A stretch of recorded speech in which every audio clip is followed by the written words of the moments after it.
call me, Kellen Martin, at First South Farm Credit in Zachary, or find us online at firstsouthland.com. Rouse's Markets has been baking Mardi Gras king cakes for 65 years. Their king cake crew bakes more than 600,000 king cakes during carnival season. You can smell that gourmet cinnamon dough throughout the store. Rouse's makes traditional king cakes and filled king cakes and new specialty king cake flavors every year. Send someone a taste of Mardi Gras. Rouse's ships their award-winning king cakes anywhere in the continental U.S. Order at rouses.com, official supermarket of the Saints. The worst corridor for sex trafficking is New Orleans to Houston. Meninoia Manor is a safe house for trafficked girls. It helps with their healing and provides education and life skills. Donate now at helpprotectthesegirls.com. Why do billion-dollar insurance companies regularly delay and deny valid claims? Because that's how they got to be billion-dollar insurance companies. If you've been injured, I'd like to help. Spencer Callahan is the one to see. Call 387-2323. LA filing number 16-7969. WNXX Jackson, KNXX Donaldsonville, and WDGL HD2 Baton Rouge. This hour brought to you by Spencer Callahan Injury Lawyers. LA 21-12681. Offices in Baton Rouge.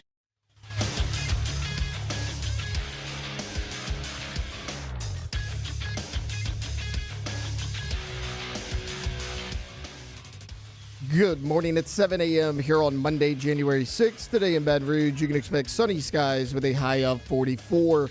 In hour one of today's show, we'll recap the Saints-Bucs game, and we'll talk about the NFL playoff bracket. You can follow us on Twitter or Instagram at OTB_ESPN, and watch us on YouTube at the 104.5 ESPN channel. Hour number one of Off the Bench, live from the Mercedes-Benz of Baton Rouge studios, starts now. Let's go, baby, let's go! All-Star Toyota presents Off the Bench with Jacob Hester and T-Bob Hebert. Yeah! Off the Bench with Jacob Hester and T-Bob Hebert. Yeah, they said I gotta come off the bench. Now, here's Jacob Hester and T-Bob Hebert.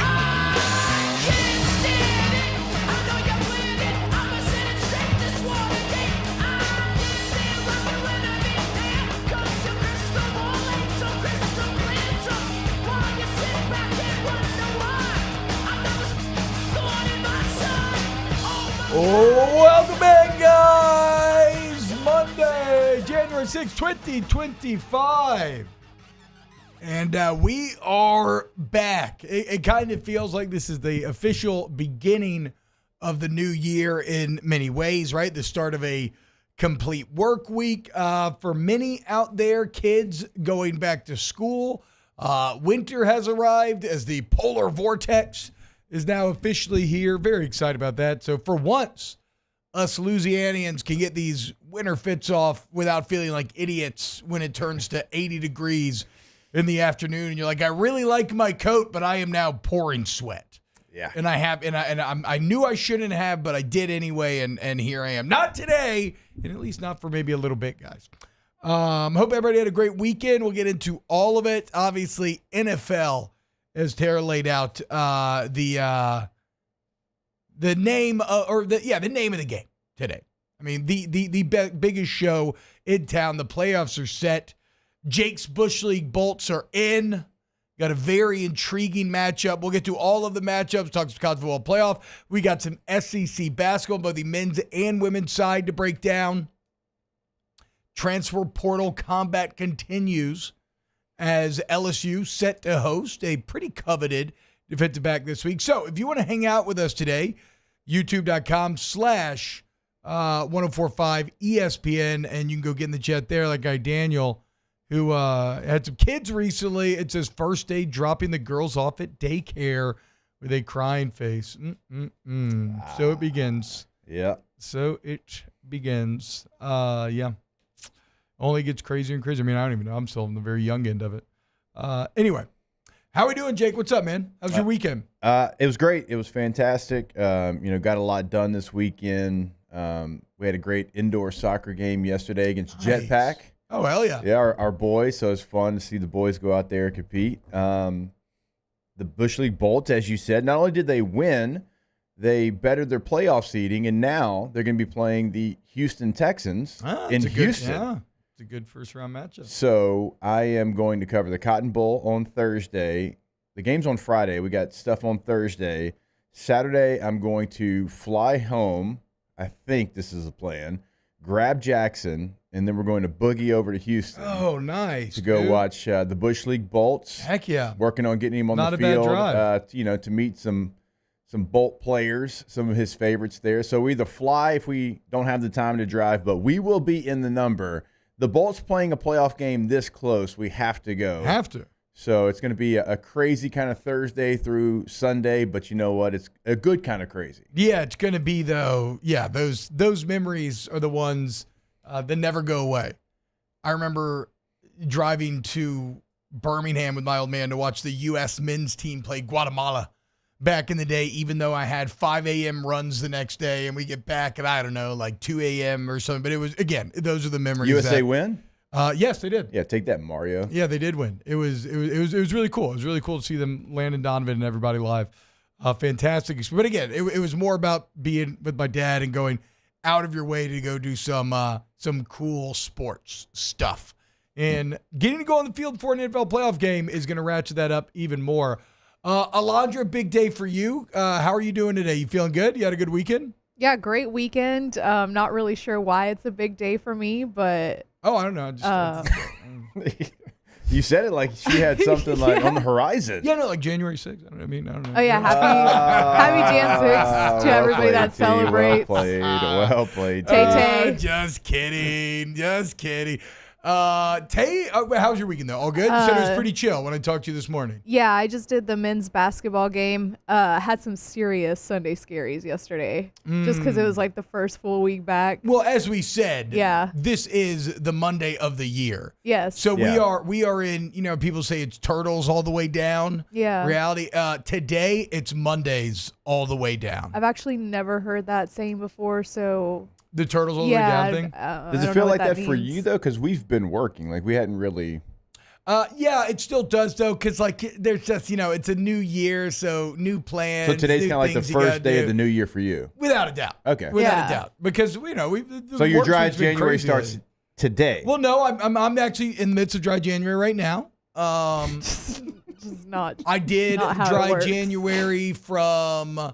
about Saturday at 11 till Sunday at about 10:30 when I found myself at Superior getting a margarita. So you did it while you were sleeping. So then I got back on dry January last night after I had a nice whiskey watching Gladiator 2. So what'd you think? Dry January kicked in about 11 again. Or no, probably about 9. Sorry, 9 again last night. Gladiator 2, 5 out of 10. Yeah. So strengths. Visually, except for the CGI animals. So bad. I freaking loathe CGI animals. Yeah. Except the guy riding the rhino is kind of tight. The rhino looked good. The monkeys in the beginning. Do you know why so that bad. is? So a rhino's hide, and anybody who's like a digital artist, feel free to tell me I'm an idiot. But as I understand it, kind of harder carapaces, hides, like a rhino's kind of shield, almost like leathery skin, is easier to make realistic than like flesh and hair. Because that's like in District 9 back in the day, movies whose special effects still hold up very well. Yeah. That's why they made the bugs, what is it, chitinous? Yeah. Is that the word where they have like the hard, like bug bodies? That's why they made them that way, is because it looked more realistic. So again, visually, except for the CGI animals. Water scene was tight. Oh, it's awesome. Yeah, it was cool. It's cool as hell. It's visually awesome. I'm a big fan of Roman history, so anytime somebody pours a ton of money into recreating Rome, I'm always going to be in that. Costume design, A+. Yeah. Miscast. Story, just an absolute mess. Miscast, I think. On the main character? A lot of people. All of it. He didn't. See, so I felt, I don't know where to parse between where's the bad writing start and the acting that's not landing begin. Because to me, the plot, like the backbone of the movie, was just a scattered mess. Yeah. It was all over the place. They got way too grandiose in their scope. Like there's a million stories you could have told about a gladiator doing something, and they went like big, I don't know. Yeah. The plot, everything was an absolute mess. So 5 out of 10, probably will never watch again. Yeah. But I feel like Denzel was too much like Denzel. See, I actually liked how Denzel played that character. I didn't. Give me some accent. No accent at all. Oh, really? Didn't even try. See, I don't mind the accent thing as much because at the end of the day, you have a bunch of people doing English accents. Yeah. For a bunch of Latin people. I feel like the that's story how it always was is. Yeah. It was Roman history there. always becomes English accents. Yes. No, always. And Greek, I feel like. But like I feel like the story was there. Like it was there. You had the evil twins, you had the son coming back for vengeance. No, you had cool characters. And it just it didn't I don't know. It just didn't You had cool characters. Well, like the first Gladiator was about Maximus. Yeah. This movie was hardly about the main character. Yeah. But I guess that's what happens when you kind of cast like a no-name guy and then you have Denzel. You're like, well, we got to give Denzel a bunch of screen time. We got to do this and that. So I thought the story, again, too grandiose, lacked a bit of focus and was a bit just And then also scattered. when you're comparing it against the first one. Well, yeah, I mean. Like that's going to happen. It's one of the greatest movies of all time. Also, we've been desensitized to violence. That's true. When maybe it's because I was a kid, but when I first saw Gladiator, those special effects during the fight scenes were truly shocking. I had never seen anything like it before. Now I've seen Game of Thrones where the mountain literally squeezes Pedro Pascal's head into jelly. Yeah. So it's like, what can, Spoiler alert. It just doesn't hit. I'm just kidding. If you haven't seen that by now, that's on you. Yeah, that's true. Also, Pedro Pascal, again, a lot of good actors in it. Oh, yeah, he was in that too. Yeah, just didn't necessarily land. Anyway, Tay, how's your weekend? It was great. If you guys can see on the desk right there, in front of those two football helmets, we now have an official Baton Rouge Zydeco puck. Oh, let's go. I was at the game Friday, look at took the whole there. family, and one of our listeners gave it to me. So really? We got the official. Would you like to guess Was who? it Brad the Zydeco guy? It was Brad the Zydeco guy. For those that don't know, we have somebody in the YouTube chat every day, Brad the Zydeco guy. It was Brad the Zydeco guy. Just straight up letting you know. Yeah. Well, that makes me very happy that he now is physically represented. Yeah, so we got the, it's like an official puck, too. It looks like it was used, too, like in the game. So, see, pretty cool. We give a puck about the Zydeco here. We do. Okay? Yeah. Just know. Starting the new year pretty well over there, T. Nice job. Okay, well, that sounds like a lot of fun, man. Yeah, it was a good time. You know what was a good time for one half? Even though I guess it was never really a bad time because, again, it was a bit of a silver lining game for the Saints yesterday. But the Saints looked very good to open up the Buccaneers game yesterday. And as we get this discussion started, let's go and get the show started. It's time to get to work, courtesy of Tiger Labor and Staffing, where they can help take care of screening, training, payroll, and more. Now, for starters. That's right. Tiger Labor and Staffing are your local staffing solution experts. They're reliable, and if you need warehouse construction or manufacturing positions, this can be temporary or long-term, we've got you covered with skilled, dependable workers. And remember, we're not just forwarding resumes to you, but interviewing and dispatching in person every morning at 5 a.m. So, Saints-Bucs yesterday. Saints come out and really control the game the entirety of the first half. You could tell they were giving the Tampa fans the heebie-jeebies a bit. The announcers kept talking about it in the booth, but you could feel the tension building as the Bucs know the entire season comes down to this: win and you win the division and you're in, lose and you're out. And for much of the first half, Baker Mayfield and that offense could not see the field as the Saints put together extended drive after extended drive. Unfortunately, as is generally the case in the NFL, the better team ended up taking over the game by game's end. Whatever the offense had in the first half completely disappeared in the second, and Baker Mayfield, who is a gamer, found a way once again to win. So the Bucs win. Mike Evans sets a pretty impressive record, and the Saints season comes to a merciful end. I mean, honestly, it's probably the happiest you will ever be after a loss, especially a loss to a rival, because it kept the Falcons out of the playoff, and a win just would have hurt draft stock, unfortunately, at the end of the day.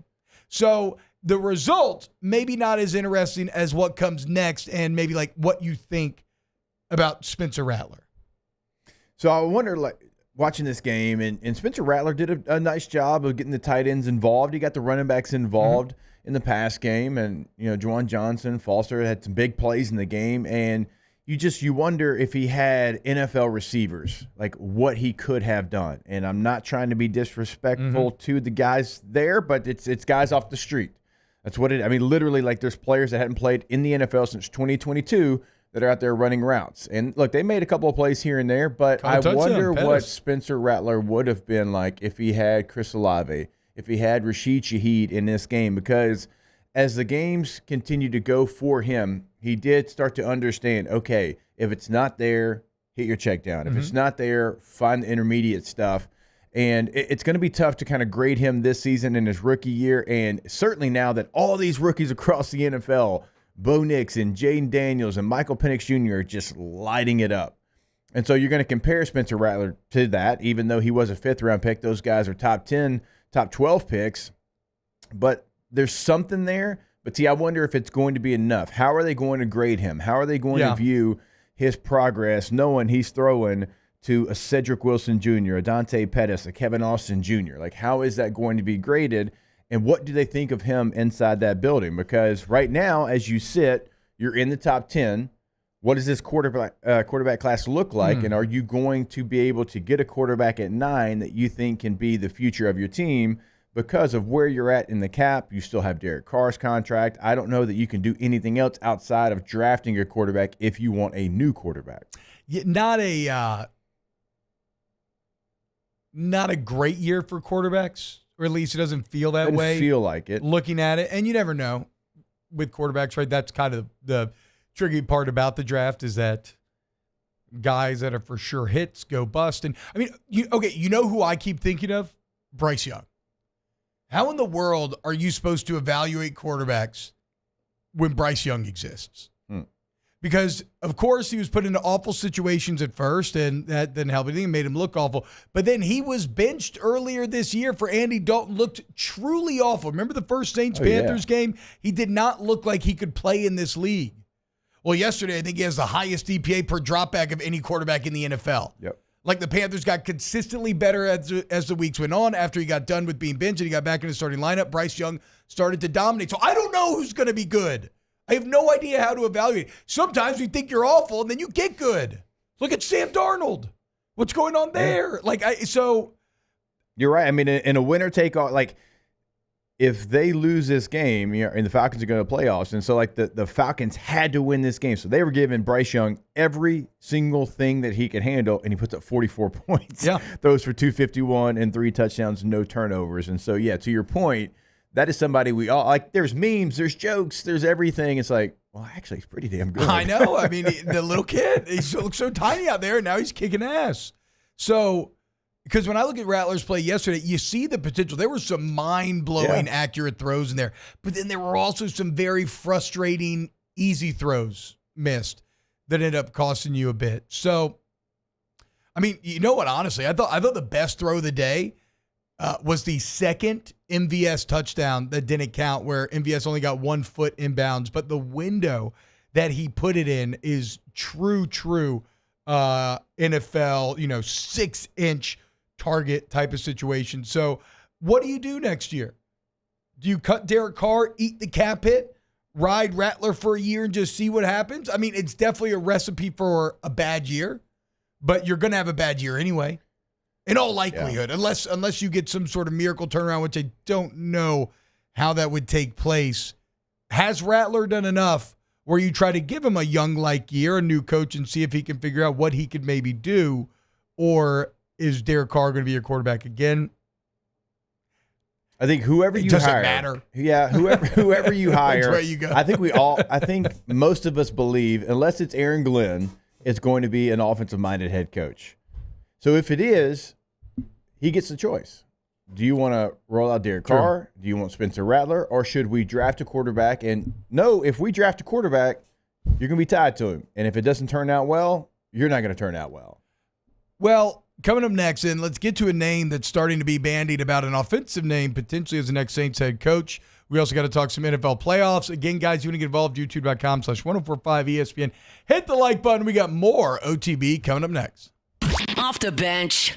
Hey, guys, go to Main Event right here in Baton Rouge. You're looking for a fun time. You go to Main Event. You mention Off the Bench. It's OTB, mention T-Bob, Jake, whatever. You can even mention Taylor if you want, but they might kick you out.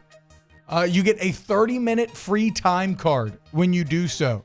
So you want to go play some arcade games, hook up the kids for free for half an hour, go mention Off the Bench. And then while you're there, you can check out the gravity ropes course, the professional level bowling lanes. We got the multi-level laser tag arena, the newly revised food and drink menu, all the arcade games. You need a big birthday party, a big office party. Again, we have dedicated party planners on standby, ready to go for you. Go to Main Event Baton Rouge today. Go to that website and you'll see that they are open late, man. It is such a great place because it's like whatever you're looking to get done, right? If you just want to go hang out by yourself, if you want to take the family, if you want to do go dinner, games, then bowling, like whatever it is, they've got so many different options for you. Go to the website today to find that location and find those hours at mainevent.com. At Bayou Automotive, we believe in a sales process that puts you first. We want you to experience an easy purchase with clear pricing and great service. Let Bayou Ford and Bayou Chrysler Dodge Jeep Ram be your trusted partners in finding your perfect vehicle. The crew at Bayou Automotive is going to do right by you. Gulf Coast Office Products is a nationally recognized Savin office equipment dealer based right here in Louisiana. Over 100 employees strong, Gulf Coast has the boots on the ground to support all vertical markets, from education, engineering, legal, and finance. With the latest in office technology, from desktop to production segment units, Gulf Coast and Savin have the perfect fit for you. Call 225-756-2644. That's 756-2644 for Gulf Coast Office Products. I've been doing business with Luba for 25 years. They're dependable, trustworthy. It's just the attention to detail with our clients. Our folks have years and years of experience. They're highly trained professionals, but many companies have that asset. What I'd like to think makes Luba a bit different is that we use those talents in a way that truly is dedicated to serving the needs of the folks who depend on us.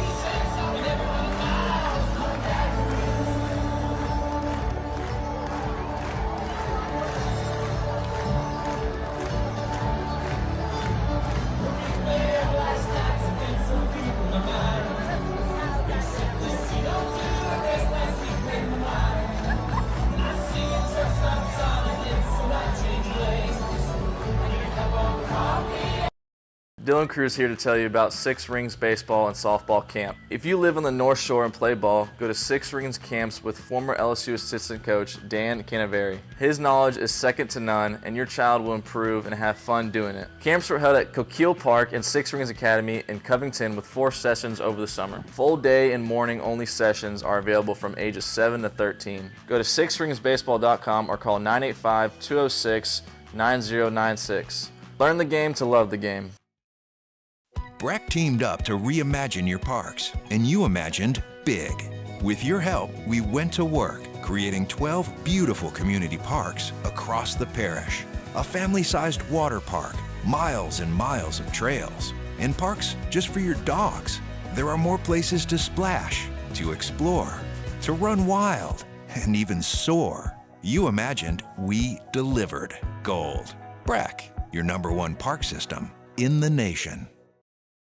Gulf Coast Bank and Trust is giving our customers the power to bank anywhere, anytime during this challenging event. And we're right there with you. Our mobile banking app is a smart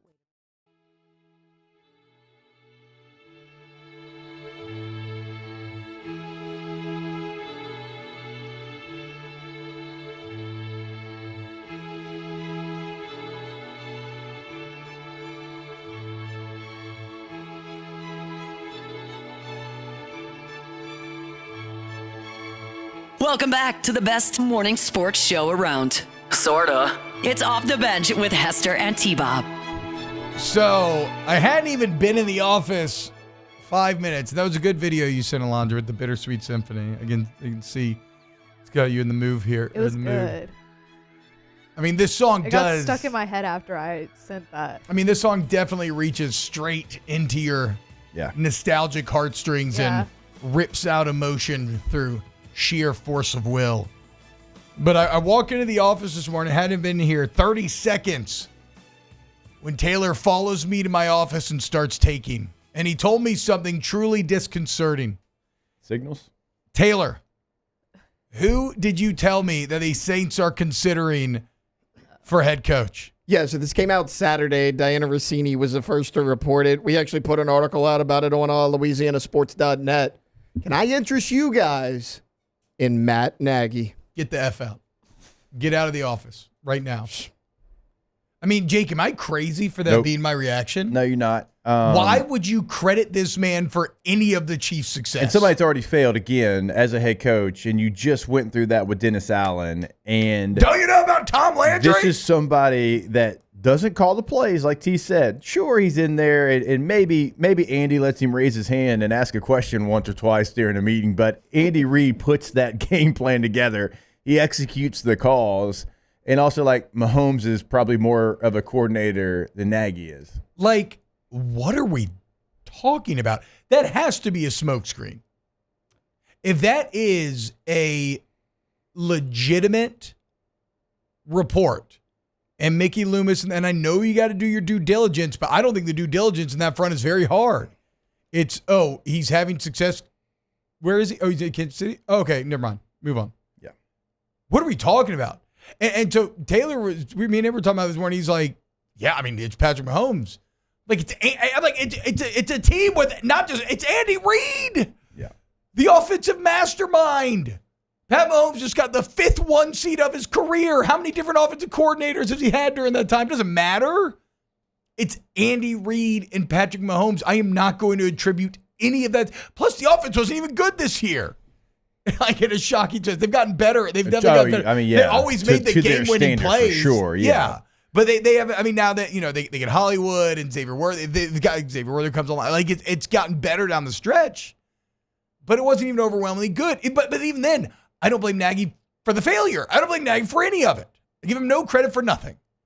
And so I think that is just, if you want a name to trigger people immediately here at the start of the search, that is about as triggering as I could have possibly fathomed that you would want to bring in the man from the Chiefs because he's having success coordinating the Chiefs offense, which is so clearly only like the genius of it is due to the genius of Andy Reid and him and Pat Mahomes just being perfectly made for one another.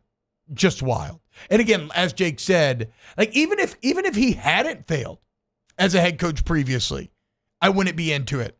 So I wouldn't give him any credit for what's going on in Kansas City. The fact that he has makes this, it pushes it to the level of absurdity in my mind. This is some real gum smacking, haven't you ever heard of Tom Landry ass logic from Mickey Loomis here. I mean, you look at what he did as a head coach. There was nothing. Like, there's nothing to hang your hat on, and you would just go back to the same situation. I mean, outside of the first year in Chicago, it's a losing record. So I just, this one to me is head scratching. Not a name that I thought any of us would hear. And yeah, he did go 12-4 his first year in Chicago, which is much better. That was the double doink year, right? Yes. Oh, much better brutal. than anything that Dennis Allen ever did when he was the Raiders head coach. But then it's 8-8, 8-8, 6-11, and gets fired. So yeah, this is not one that would fire up the fan base. This is not one I don't think that would get anybody motivated. And I'm not even saying the guy's a bad coach. Okay, Andy Reid brings him right back to Kansas City. So I'm not saying he's a bad coach, but he's just not a head coach. I mean, and look, I'm always open to being wrong, right? Like, I don't have to celebrate the hire if I think the evidence says it's bad. If they hire him and he does great, then I'll gladly eat crow. But I just think this feels awful on the surface. Like, even though I think I am with Jake's theory about, when you have a coach that's on one side of the ball, that's where his expertise lies, and he fails, you generally want to switch it up. I would much rather go Aaron Glenn over Jim Nagy. Jim Nagy, yeah, sorry. Matt Nagy. Hey, Jim, if you're looking for a GM. Yeah, exactly. I mean, Jim's already interviewed. I wish we were looking for a GM.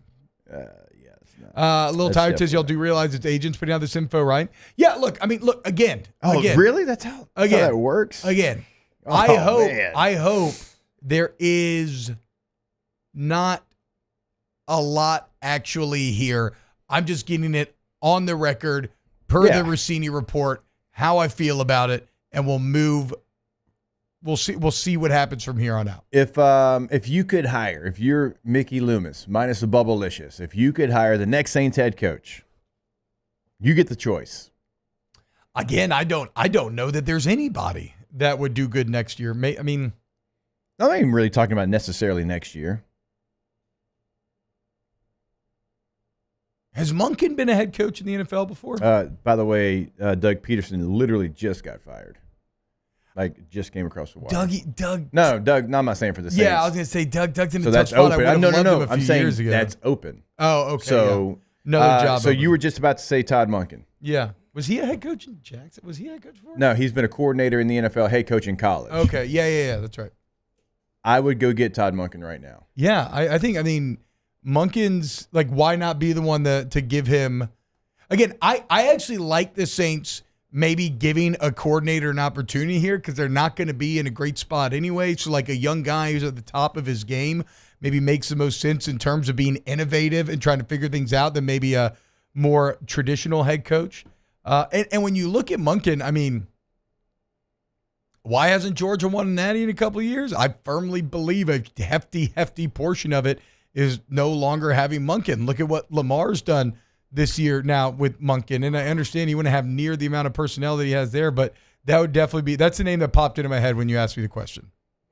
And I've known Todd Monken for a very, very long time. He recruited me when he was at Oklahoma State. He coached here at LSU when I was I remember I went on a visit when he was a wide receivers coach here. Yeah, he was a receivers coach here when Les first came over for 2 years. Very blue-eyed. And then he went to the NFL, but he has taken different quarterbacks, different offenses, and he's made them work. Like, he looks at what he has, and then he makes that work, not what he does, and, like, makes the players try to figure out what he's doing. I mean, he's doing great things in the run game in Baltimore. And, look, I know they got Derrick Henry, but still, like, the innovative stuff that they're doing, Lamar's passing numbers are through the roof right now. Well, and you got AK. I mean, AK still, she showed you this year, AK takes care of that body. Like, he's still got juice.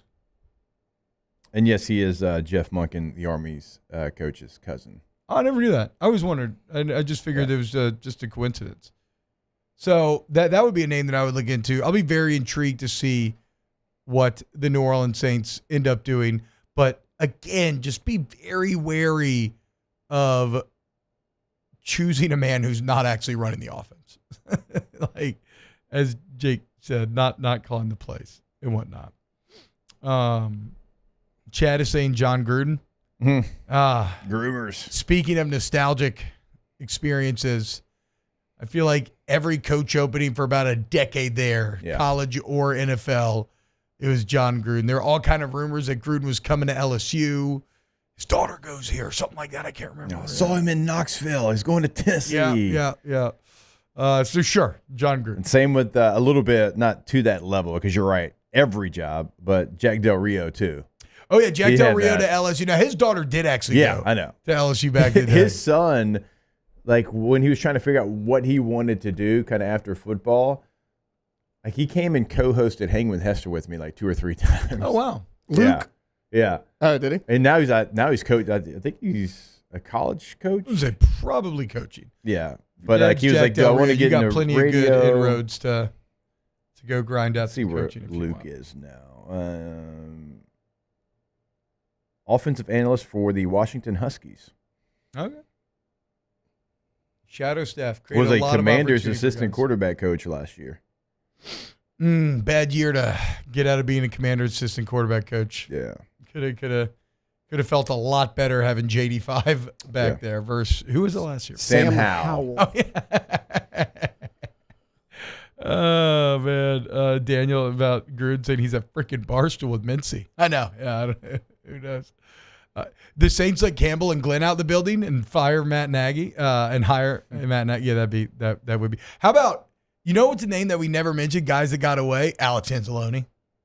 You know? Oh, yeah. Just sitting last there night, making plays last night all over the place. And now just like, I don't know what this team ever did without Alex Anzalone. Same thing they say about Zach Bond and the Eagles. Same thing about Trey Hendrickson and the Bengals. Yeah, Hendrickson's so good. It's crazy. It's crazy. We'd have to go back. I mean, Like I remember those conversations, but not in detail of, make it, because he played well in New Orleans. Like who they kept instead of Hendrickson. It was Marcus Williams. They didn't want to pay him both. They kept Marcus Williams, but even they moved on from him 2 years after. Well, the Minnesota Miracle just poisoned things with, because even in that year, Marcus Williams was actually awesome. Yeah. But that single play just poisoned things to a untenable. Yeah, Chad says degree. Caden Ellis. That's another one. Yep. He's playing well. So maybe they're drafted better than we thought. You're just not keeping the guys. I don't know. Maybe not developing. They're them bad as at first round fast picks as others. They're would. okay at the middle rounds in terms of. I don't know. God, and they signed Marcus May to this huge deal, and he's bouncing around practice squads right now. So we'll see. Again, it's tough to get excited about a rebuild when you don't necessarily believe in the front office, but nobody believed in 06. They somehow found the magic combination to make it work. I certainly hope that Mickey Loomis can prove us all wrong and that we will be eating crow once again, though I don't feel very positive about it. All right, coming up here on OTB, let's look at the NFL playoffs as the field is set. More off the bench. Off the bench. Go to All-Star Toyota of BatonRouge.com. All-Star Toyota of Baton Rouge is your one-stop vehicular shop, guys. They got everything over there at All-Star. You go to their website, allstartoyotabatonrouge.com. You can use the search function to search by make or model. You can use a keyword search like minivan, whatever, or a budget-based search. Now, I like talking to people. So if you just go in and see them off an airline in Goodwood, very conveniently located, and you start to work with that sales team, you're going to see why I love All-Star so much, because they are going to work on your behalf to find you the best deal in the car that is right for you, your family, and y'all's needs.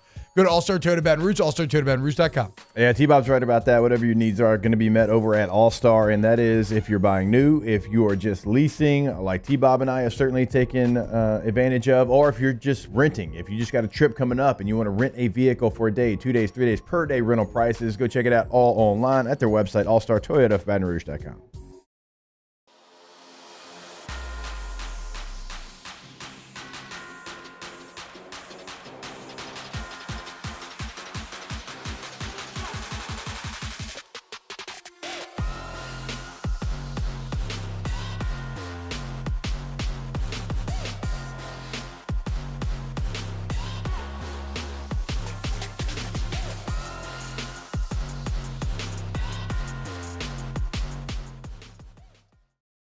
Electricity is all around us, and our families depend on it. Every day is sparked by the power of a cold drink or a warm meal, a movie night, and a comforting light at the end of a dark hallway. From sunrise to sunset, playtime to bedtime, our team is ready to take care of your electrical needs. Even in the case of an after-hours emergency, the light in your life shines brighter with Mr. Electric. Hey, it's Matt Moscona. For years, you've heard me tell you about Insurance Network of Louisiana, helping you find better coverage for less money. But it's not just for your home and auto. They also offer commercial property. So, retail stores, professional offices like doctors, dentists, attorneys, clothing boutiques. Insurance Network of Louisiana can find you better coverage for less money. They service the entire state of Louisiana, and they're local. So call today at 293-0450 or lainsurance.net. Jerry and Benny Payne began Central Plumbing Company out of their driveway in Tanglewood Subdivision. 50 years later and 4 generations down the road, we continue to serve Baton Rouge and the surrounding areas for all of their plumbing needs. Residential, commercial, industrial, or hospitality, Central Plumbing is here 24/7, 365. We want to thank our customers, family, and friends for 50 years of success. And looking forward to 50 more. Gulf Coast Office Products is a nationally recognized Savin office equipment dealer based right here in Louisiana. Over 100 employees strong, Gulf Coast has the boots on the ground to support all vertical markets, from education, engineering, legal, and finance. With the latest in office technology, from desktop to production segment units, Gulf Coast and Savin have the perfect fit for you. Call 225-756-2644. That's 756-2644 for Gulf Coast Office Products. I've been doing business with Luba for 25 years. They're dependable, trustworthy. It's just the attention to detail with our clients. Our folks have years and years of experience. They're highly trained professionals. But many companies have that asset. What I'd like to think makes Luba a bit different is that we use those talents in a way that truly is dedicated to serving the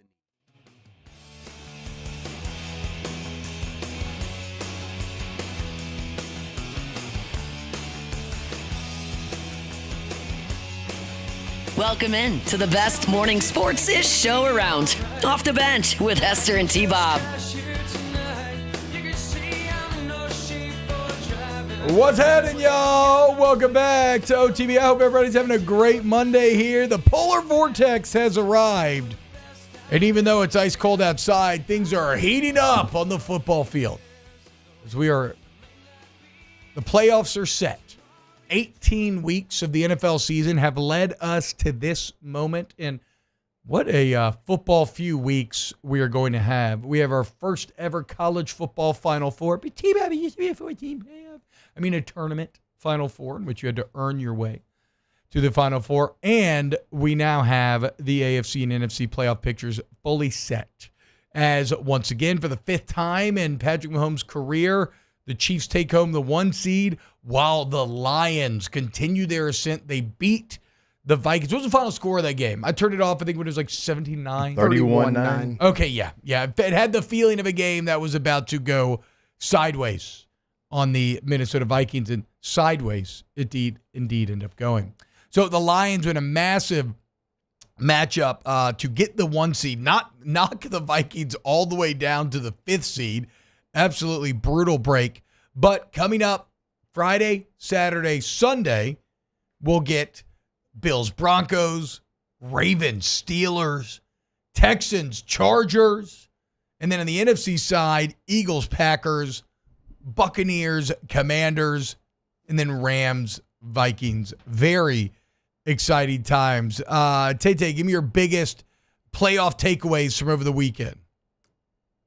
The fact that the Bucs looked like they were going to lose. Now they're all the way up to the 3 seed thanks to the Rams. And then, we had talked about, were the Saints going to end the Bucs season? It didn't matter because the Falcons lost to the Panthers. So they were able to sneak in there. He's had such a great year. I hate to criticize him, but against a great team with the 1 seed on the line, Sam Darnold goes 18 of 41. So, if you're the Vikings, again, he's had such a great year, but it seems like all season long, everybody's like, when does Sam Darnold revert back to what we've seen him be his entire career? He did it in a big moment. He's got to go against the Rams, who's a team that's getting healthier and healthier. That's a spot where I look for a potential upset. Bucs Commanders is going to be phenomenal. Eagles Packers is going to be phenomenal. I think, man, I feel bad for Sam Darnold. It's just like, what an impossible place to exist in. You go 14-3, people are like, oh, you're still Sam Darnold. You're not that good. Well, and that's the thing. So, he doesn't play well the last regular season game. What if he goes in there and craps the bed against the Rams? They just roll at J.J. McCarthy next year? Yeah. I mean, I have a buddy who works for the team, and last night he was rage texting about how done he is with Darnold. Yeah. He sucks. I'm so ready for J.J. So, yes. You know what it has the feeling of, Jake? What? Do you remember the Case Keenum the Case Keenum Vikings? Was it the Vikings team, the right? NFC Championship Yeah, the one game that beat the Saints. And then who was the quarterback the following year? It was it Kirk? Did they replace him with Kirk? I think so, right? Like Case Keenum had this incredible year, but at the end of the day, they still were like, well, unfortunately, you're still Case Keenum. Yeah, he took them all the way to the NFC Championship. The Eagles, who wound up winning the Super Bowl, were the team that beat them. Yeah, sorry. All good. With Nick Foles, right? Yeah, with Nick Foles. Yeah. But that was they were great. They were one of the betting favorites to win the Super Bowl going into the playoffs. So we'll see what ends up happening there. But of course, Sam Darnold's still going to have ample opportunity to to shut everybody up. Right? You win in the playoffs, and that's all that matters at the end of the day. His contract and the whole situation will be very interesting because the Vikings, they got the first round pick that's going to be waiting in the wings, and he was going to be the starter. He had already won the job before he got hurt, and so they're going to have him be their quarterback. And what are they going to do with Sam Darnold? What kind of money does he get on the open market. You know, Baker kind of had that same situation where he was bouncing from team to team, and then all of a sudden he has the year with the Bucs, and then he gets paid a 3-year contract where it was 3 years, $90 million, something like that. Yeah, it was like 32, 33 a year. So, still kind of crazy underpaid, but yeah. Do we think Sam Darnold's going to get something like that? Baker had more highs to that point. It was more than just the outside year. He won a playoff year. game with the Browns and all that. It wasn't just a flash in the pan. Also, I think the thing that the Bucs like about Baker, maybe more than anything else, is that it's a lot of the intangibles. It's the leadership. It's the vibe that he brings around the locker room. When you have a first-round quarterback on the roster, is it even possible for Sam Darnold to be the guy? You know what I'm saying? It's a much harder hill to climb for where Baker, like, who's he looking over his shoulder at? Nobody. Kyle Trask. So he was able, yeah, exactly. So he was able to come in there. We'll see. We'll see what ends up happening. All right, look, we got a ton to get to with the playoffs. Let's talk about, let's start very surface level when we get back, or very kind of like top of the mountain level when we get back, and let's just talk about who we think will eventually emerge out of these two sides. Keep it locked here on OTB. Off the bench. Tommy's Windows, Doors, and Siding, guys, okay? They are your exterior home improvement experts. And when you work with Tommy's, you're going to see the difference clearly. So Tommy came many, many years ago to Baton Rouge to be in the Golden Band from Tigerland, okay? How do you make it as a musician like that? Because you're a perfectionist. You worked your ass off to make sure stuff is done correctly. Well, he then carried that over in his career. And after 20 years in this business, he said, you know what? There are things that I would do differently to perfect it. And so he starts his own business. And now, 7 years running, they've taken home the Angie's Super Service Award, okay? So if you need Hardy Plank Gravado Siding, wood or vinyl windows, these are energy-efficient investments, lifetime warranties, GoTommys.com. Yeah, when you go to the website, you can check out testimonials of past clients, gallery of work. But always remember, if you've got a custom job, they can customize your project to whatever you're looking to get done. GoTommys.com. There it is, the extra mile. On the border of expected and extraordinary for those willing to go further. Like vans customized for work or play. With safety and tech to keep you connected. Supported by a 5-star sales, service, and finance team. And backed by the 1-star you know. So go the extra mile. It's never crowded because so few have what it takes to go there. Mercedes-Benz Vans.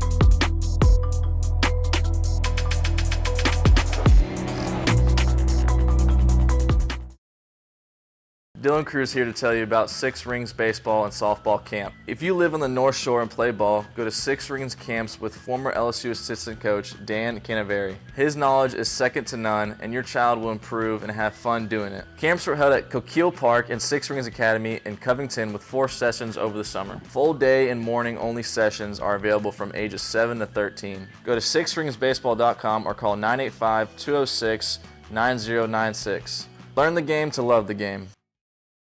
Breck teamed up to reimagine your parks, and you imagined big. With your help, we went to work, creating 12 beautiful community parks across the parish. A family-sized water park, miles and miles of trails, and parks just for your dogs. There are more places to splash, to explore, to run wild, and even soar. You imagined, we delivered. Gold. Breck, your #1 park system in the nation. Electricity is all around us, and our families depend on it. Every day is sparked by the power of a cold drink or a warm meal, a movie night, and a comforting light at the end of a dark hallway. From sunrise to sunset, playtime to bedtime, our team is ready to take care of your electrical needs. Even in the case of an after-hours emergency, the light in your life shines brighter with Mr. Electric. At Auctioner, we know healing is a team sport. That's why we've partnered with world-renowned orthopedic surgeon Dr. James Andrews to create the Ochsner Andrews Orthopedics and Sports Medicine Institute. Whether you're a professional athlete or a weekend warrior, our team of specialists are dedicated to getting you back in the game. So whatever your reasons are for reaching your personal best, we've only got one: you. Ochsner Andrews Institute. Welcome back to the 9th-ranked morning sports show in America. Off the bench.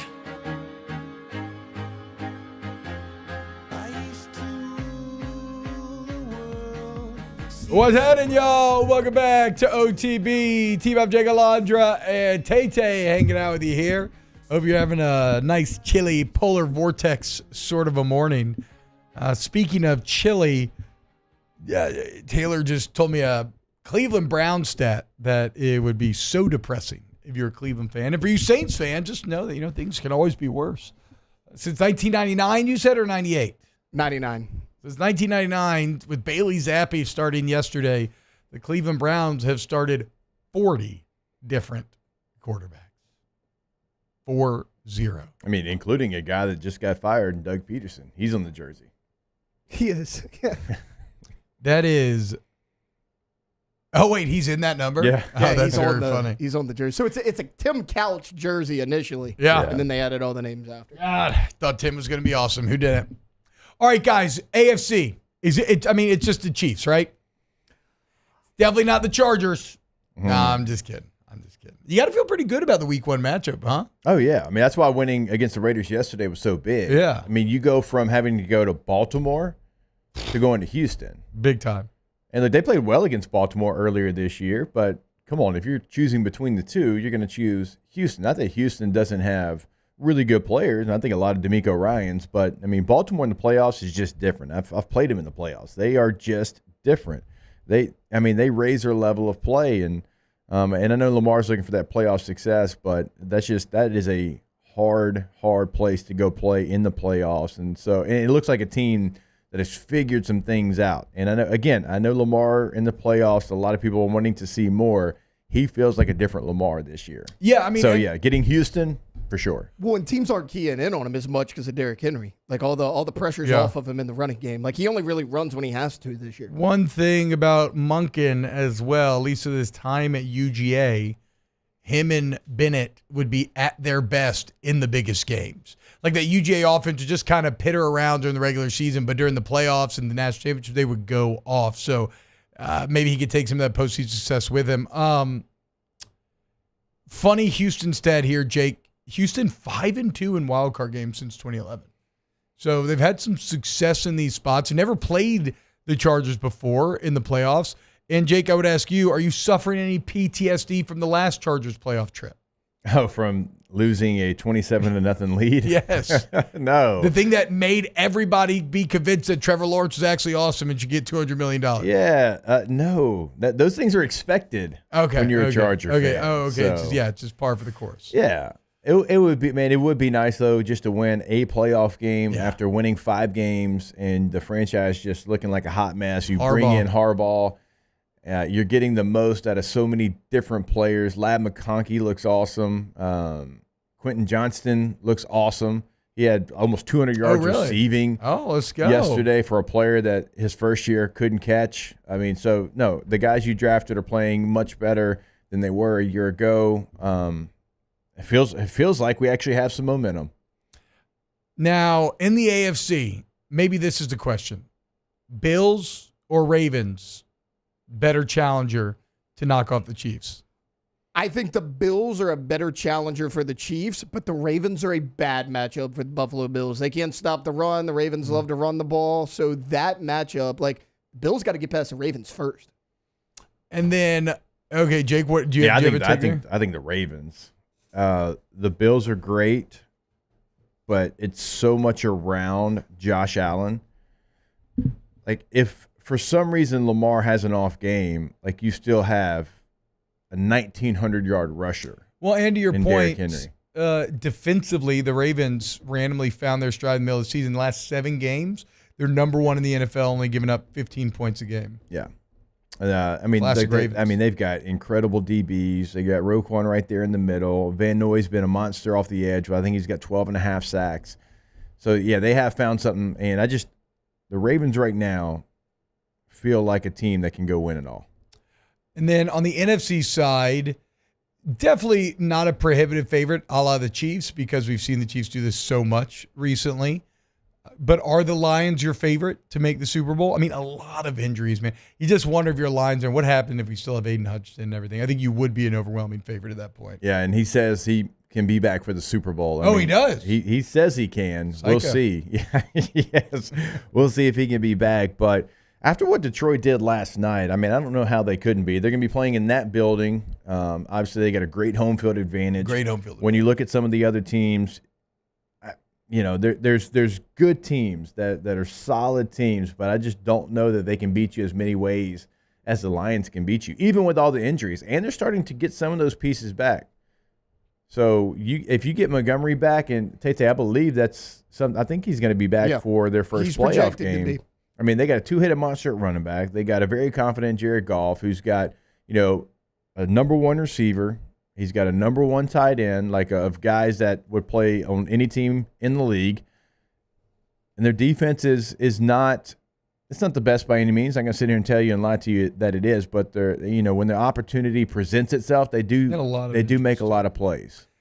Taylor, how about this little Baker? So again, I mentioned Baker being underpaid. I didn't fully realize this. So Baker wraps up the season second in touchdown passes with 41. Third in completion percentage, 71.4%, and third in passing yards, 4,500. And he makes barely over $30 million. It's insane. That's a $50 million a year stat line. Can the Bucs get a little frisky? No, their defense is too bad. Yeah.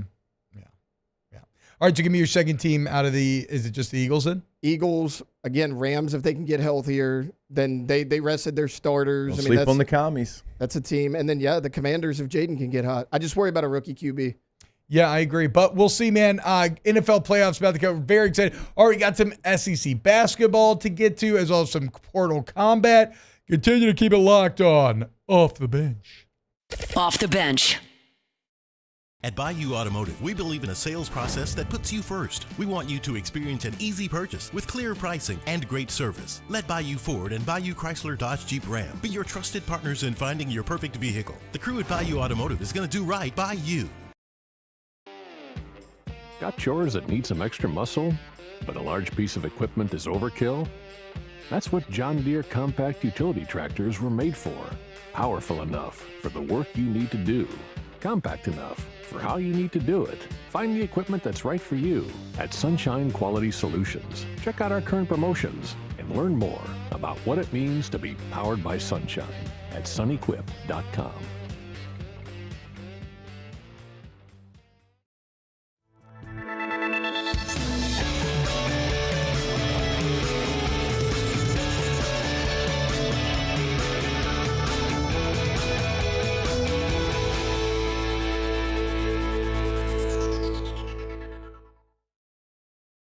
The Windsor Senior Living Community in Mandeville, Louisiana is a beautiful, vibrant apartment community geared toward seniors.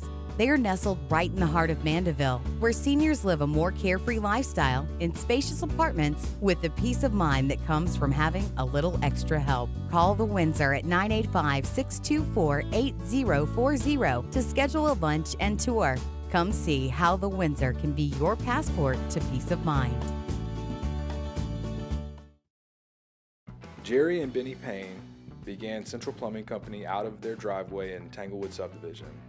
50 years later and 4 generations down the road, we continue to serve Baton Rouge and the surrounding areas for all of their plumbing needs. Residential, commercial, industrial, or hospitality, Central Plumbing is here 24/7, 365. We want to thank our customers, family, and friends for 50 years of success. And looking forward to 50 more. Gulf Coast Office Products is a nationally recognized Savin office equipment dealer based right here in Louisiana. Over 100 employees strong, Gulf Coast has the boots on the ground to support all vertical markets, from education, engineering, legal, and finance. With the latest in office technology, from desktop to production segment units, Gulf Coast and Savin have the perfect fit for you. Call 225-756-2644. That's 756-2644 for Gulf Coast office products. I've been doing business with Luba for 25 years. They're dependable, trustworthy. It's just the attention to detail with our clients. Our folks have years and years of experience. They're highly trained professionals. But many companies have that asset. What I'd like to think makes Luba a bit different is that we use those talents in a way that truly is dedicated to serving the needs of the folks who depend on us. Dylan Cruz here to tell you about Six Rings Baseball and Softball Camp. If you live on the North Shore and play ball, go to Six Rings Camps with former LSU assistant coach Dan Canaveri. His knowledge is second to none, and your child will improve and have fun doing it. Camps are held at Coquille Park and Six Rings Academy in Covington with 4 sessions over the summer. Full day and morning only sessions are available from ages 7 to 13. Go to sixringsbaseball.com or call 985-206-9096. Learn the game to love the game. Breck teamed up to reimagine your parks, and you imagined big. With your help, we went to work, creating 12 beautiful community parks across the parish. A family-sized water park, miles and miles of trails, and parks just for your dogs. There are more places to splash, to explore, to run wild, and even soar. You imagined, we delivered. Gold. Breck, your #1 park system in the nation.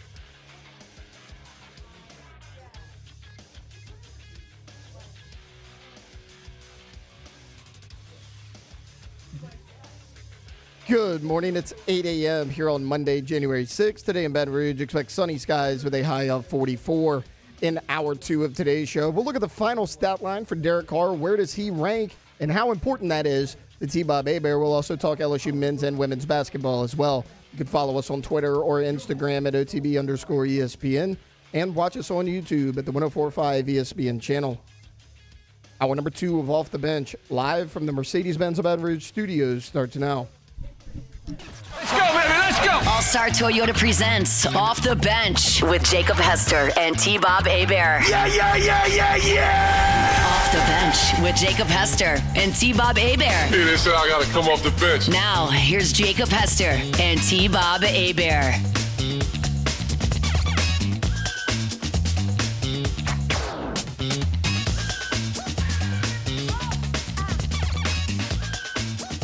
Client something privilege. What's happening, y'all? Welcome back to OTB. Number D. Black Monday going on right now. So am I wrong? Okay, so am I wrong? Is the whole list only 5 coaches right now? We have Robert Saleh, we have Dennis, and these guys just fired this year. Dennis Allen, Eberflus, Mayo, which is, 1 year, one and done in New England for Gerard Mayo. And then Doug Peterson. Am I missing anyone? Because no, Dayball is getting retained. Yep. They just said that, him and Shane. Wow. Congrats. Who else was on the hot seat? They were talking Stefanski. I don't think they move on from him yet, though. Really? I mean, he just made the playoffs a year ago. His quarterback situation's terrible. They got the number 2 pick in the draft. And Dallas, I guess, is not moving on. Jerry played his friggin' mind games again yesterday. He was like, I love Mike McCarthy. I think, he did as good a job as anybody this year under the circumstances. And they were like, well, does that mean he's coming back next year? He's like, well, I don't know. I mean, we're going to evaluate everything. Like, shut the hell up, Jerry. Oh, that's also what it was. The Dolphins also did that makes sense, right? With the quarterback injuries and everything. But they felt the need to come out there and do no, we still believe in our guy's statement. They had a winning record. Yeah, they finished solid once. Yeah. I know, but you never know how the locals what the local temperature is, and it sounds No, like maybe. I mean, Marty Schottenheimer once got fired after going 14-2. Yeah. So Never forget. Was that with the Chiefs? Chargers. And they hired North. Yep. Well, Tyreek Hill wants out.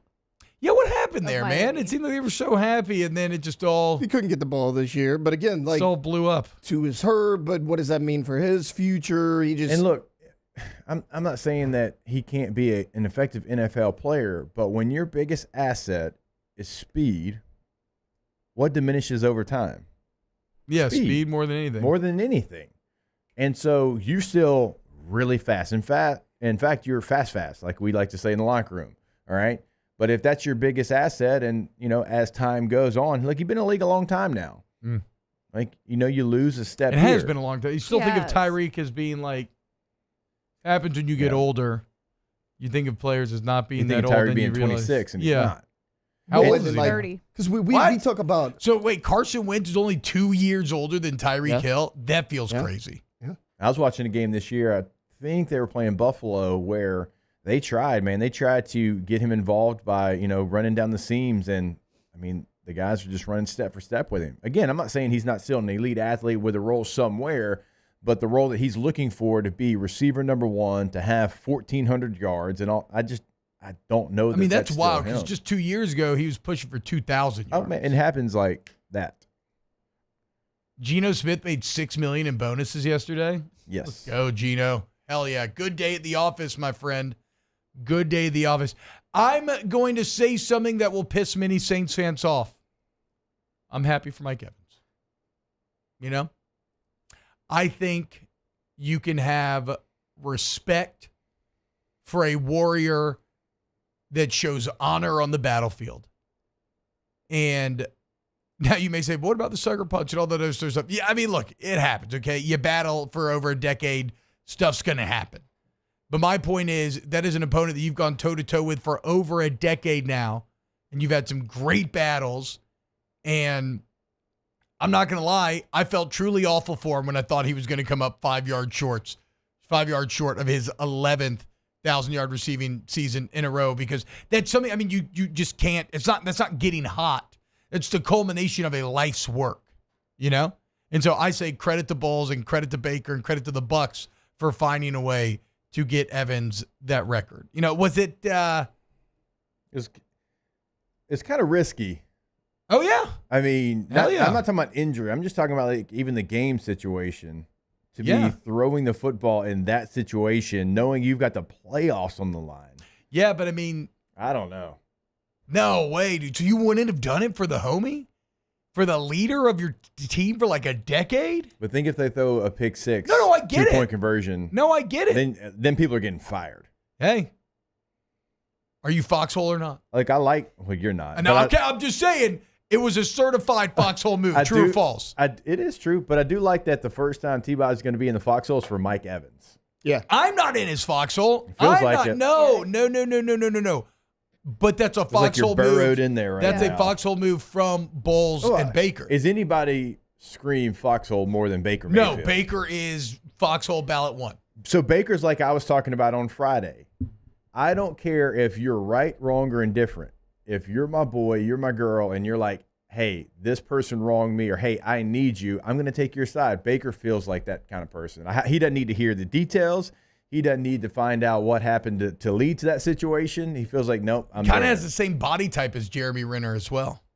I could see it. Does he? I think so. Who does? I bet Baker you he's Mayfield? bigger. I bet you he's a little bit bigger. I bet Renner's so little. That's what I'm saying. I bet you he's a little bit bigger, but in how they look compared to their peers, I do find them to be similar feeling. Okay. But whatever. Jeremy Renner, 5'9". You can get mad. You can get mad about the Mike Evans thing. I think it's impossible for me not to empathize with somebody that is a lifetime of work, a career achievement. And to come up 5 yards short, especially when Baker missed him on what would have been like a 30 to 40 yard game, would have been absolutely brutal. No, you can't get mad at that. Like, again, I get it. Saints fans are like, oh, well, they did it against us. Look, we had this discussion all off season when Dennis Allen came out and didn't have his players back when they wanted to get Jamal Williams his first touchdown of the year late in the game against the Falcons. It's the same thing. I mean, this is actually a bigger deal than that. They just wanted Williams to have his first touchdown of the year. I mean, you joined Jerry Rice in the number of 1,000 yards receiving. You have 11 straight years. I mean, that's also, he even beats Jerry Rice because he's the first receiver with 11 straight 1,000-yard seasons and double-digit touchdowns to start his career. Well, Jerry had 9 one of those years. So Mike is actually in a category all by himself now. Like, you can't get look mad at the about quarterbacks. You don't got Joe Montana and Steve Young throwing to him. Well, they talked about it like, okay, sure, you had Brady for 3 years. You had Baker for 2. You had Jameis for a few years. You had Mike Glennon for a year. I mean, it hadn't been. Did he catch any? He might have been too young for Josh Freeman. No, he wasn't there with Freeman. Yeah. Did y'all see Davis Mills' neck save him yesterday? I did. That huge, thick neck. He got flipped over on the goal line. Looked like it snapped, but hey, big, thick neck win for Davis Mills yesterday. The GAC? Yeah, GAC. Yeah, he married one of my best friend's little sisters. Yeah. Big gamer. Good guy. I think continues to win these last games of the season and cost his team draft picks or draft placement. I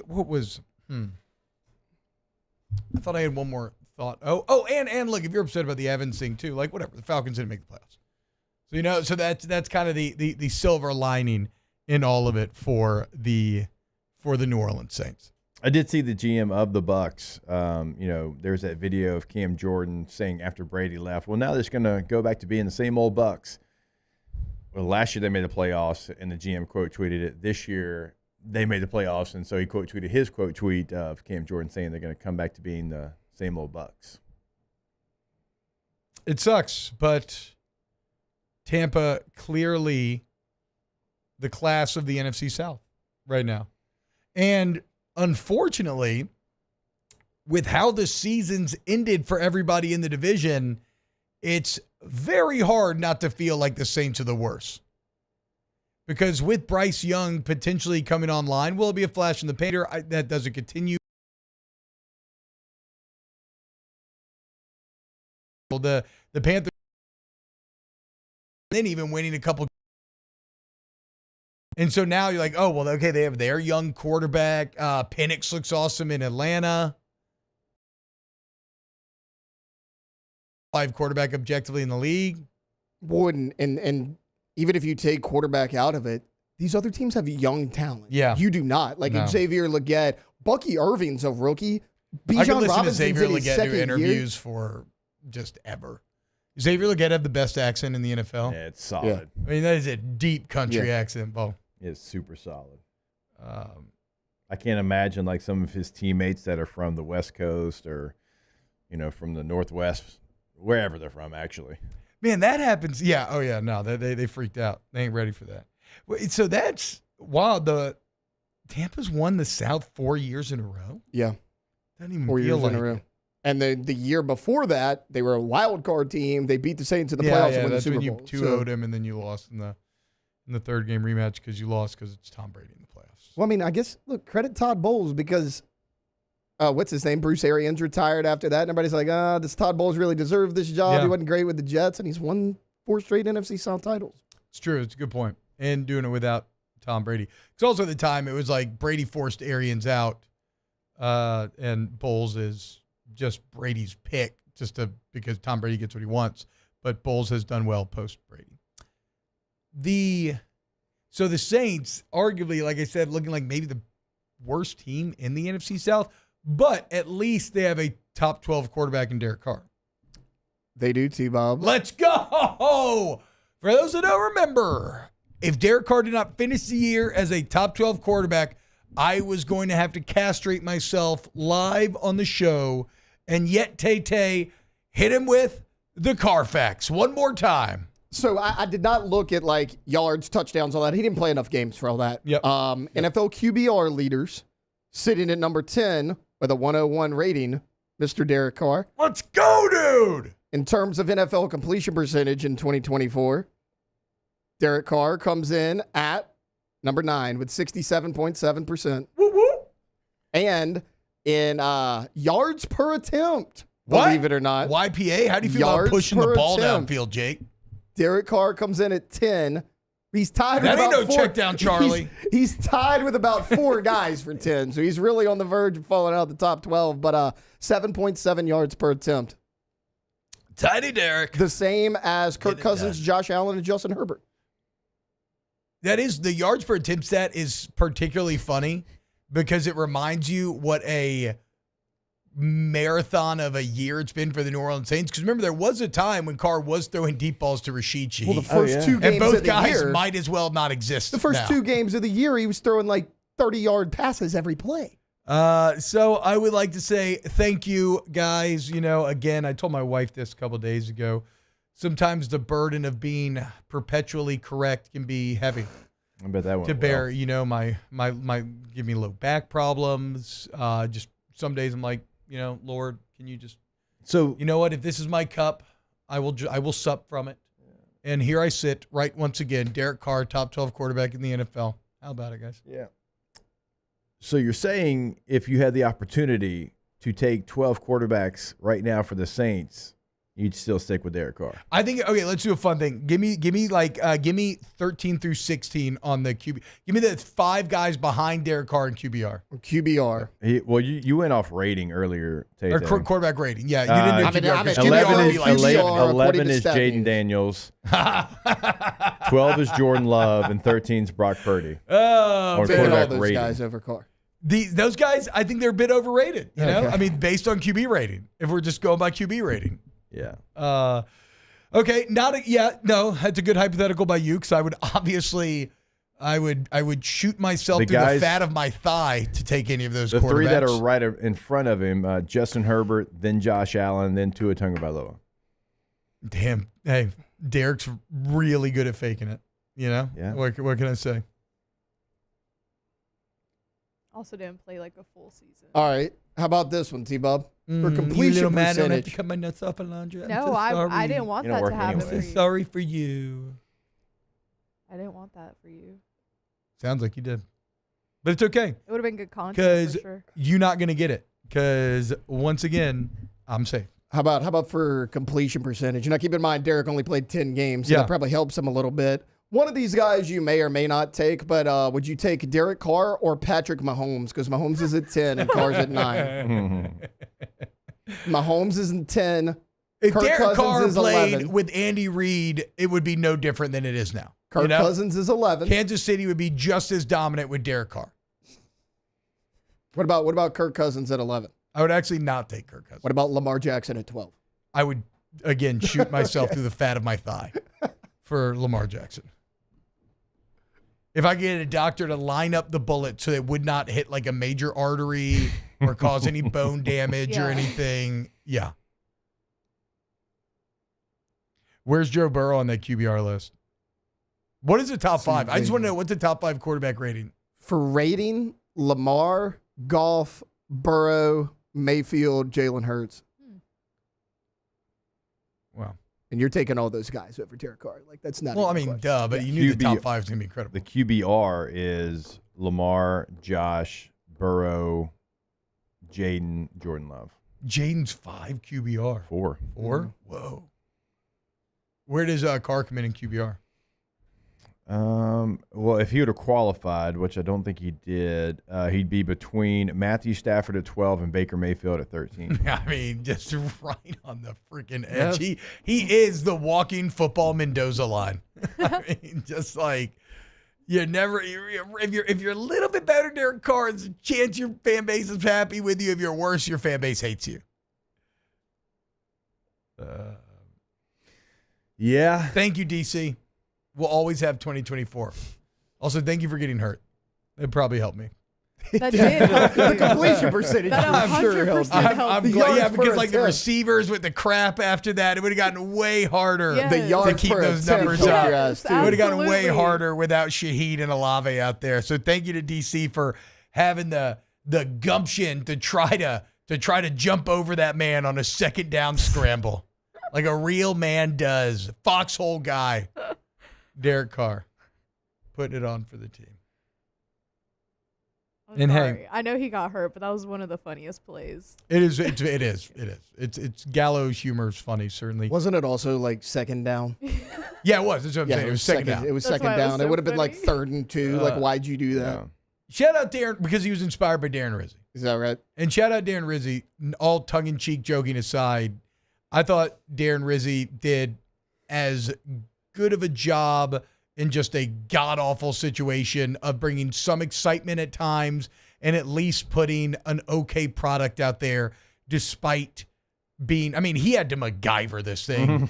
He was truly. Do y'all get that reference? Given Yeah.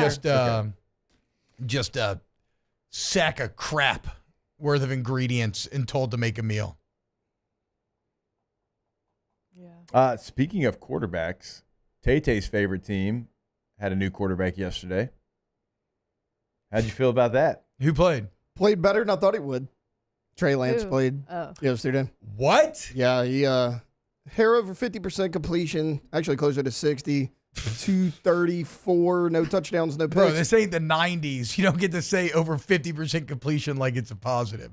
You get to say over 60. You don't get to claim over 50. No, that's what I'm saying. Like, he played better than I thought. He wasn't great, though. No touchdowns, but he didn't have any turnovers. I mean, he was... Ran the ball for 26 yards, he threw was for all right. 244. Are you ready to replace Dak? That is somebody that had a whole draft, 2 drafts, traded for him. Yeah. And just sits there as a 3 for the Cowboys. And nobody even... talks about him. Well, I think the 49ers get bailed out because they hit on Purdy in the 7th round.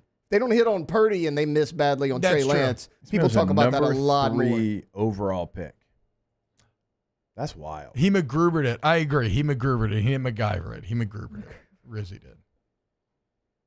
Yeah, the resources Niners gave up, and still with how good the Niners are, it boggles the mind of how good they could have been. Only started 8 games for him, too. Yeah. Awful. Did you see the controversy with starting Trey Lance over Cooper Rush though? Yeah, he lost out on $500,000. Yeah. What? And Jerry Jones is like, I had no idea. He needed like 55%. God, your franchise is joke. Team snaps or something, and they started. There's Trey also Lance something instead where of I him. didn't realize this, but talking to another backup quarterback that one of my cousins dates, there's something where it's like, if you play more plays than you're expected to, you get bonused based off of that. Do you know Player what it's called? incentive. But is it incentive? Player I thought performance. Player performance. That's right. Yeah. The player performance program. So I wonder if he got was that tied into that, or maybe it's after my rookie year, my player performance was the highest on the Chargers. Hell yeah, had to feel good. Good little Christian bonus. What? I was sitting at Perkins Row. Katie was buying furniture at Z Gallery. My agent calls me. He's like, "Hey, you did pretty well in player performance." I'm like, "Oh," I'm thinking $10,000, a lot more than that. Hell yeah, dude. I'm like, "Wait, that's a thing?" Yeah, exactly. Like no one really knows it's a thing. That's what I'm saying. It's not. Yeah. I don't think it's they really do it publicly so if known. you're, a 7th round pick and you go out there and you start 14 games, Yeah, you get paid. That you get paid for that, even though you're not making, you're making league minimum. You're like, bring me the whole living room set. Scott Dice with his comment. I He's the wasn't. worst. Katie probably was. Yeah. I'll take all the chandeliers, Yeah. all of them. I mean, You're nowhere talking to put him. about Cooper Rush missing on $500,000. Scott Dice, who's about to get banned for this comment. Dak Prescott made over $653,000 yesterday. Jesus. All right. When we get back, now it's time to talk to Tigers. Keep it locked. Off the bench. Off the bench.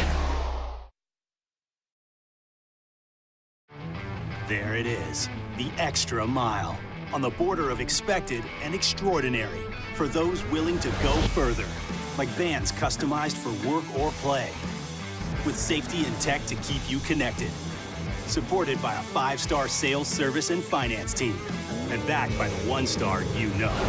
So go the extra mile. It's never crowded, because so few have what it takes to go there. Mercedes-Benz Vans.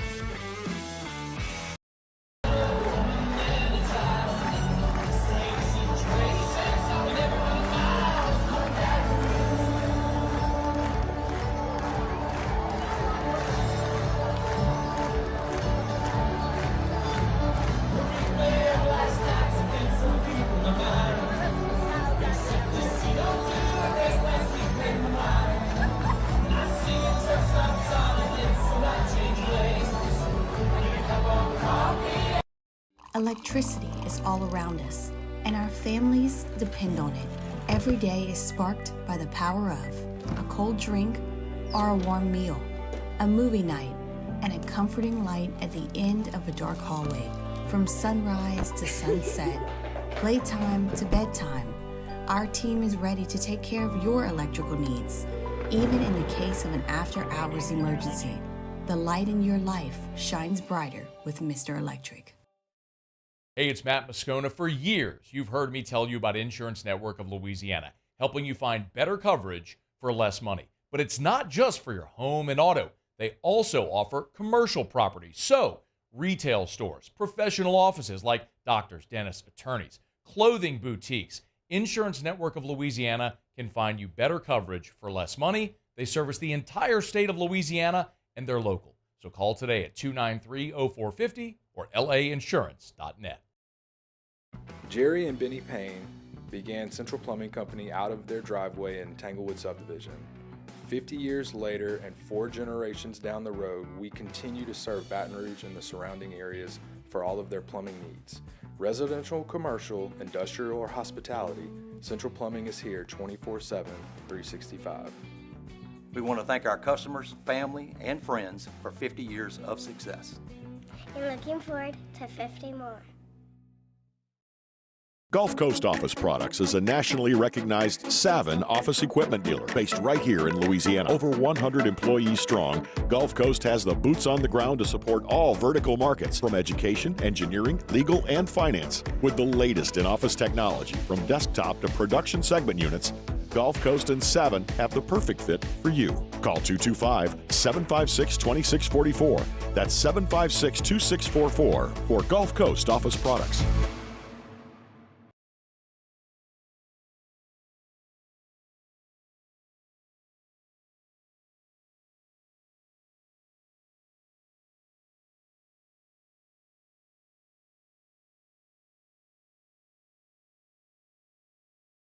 Your cousin with Service First Real Estate. We're here to guide you every step of the way. Visit 225re.com. Service First Real Estate, the team that values relationships over transactions. Do you plan to travel, work part-time, or move somewhere warmer when you retire? At Edward Jones, we understand that no two retirement paths are the same. Contact your local financial advisor today. In Baton Rouge, call Tex Morris. In LaPlace, call Robert Hemel. And in Baton Rouge, call Will Neighbors. Edward Jones, member SIPC. Bayou Ford and Bayou Chrysler Dodge Jeep Ram. 5 brands on one lot. Shop BayouAutomotive.com. The Chuck Oliver Show. Weeknights at 6 on 104.5 ESPN, Baton Rouge.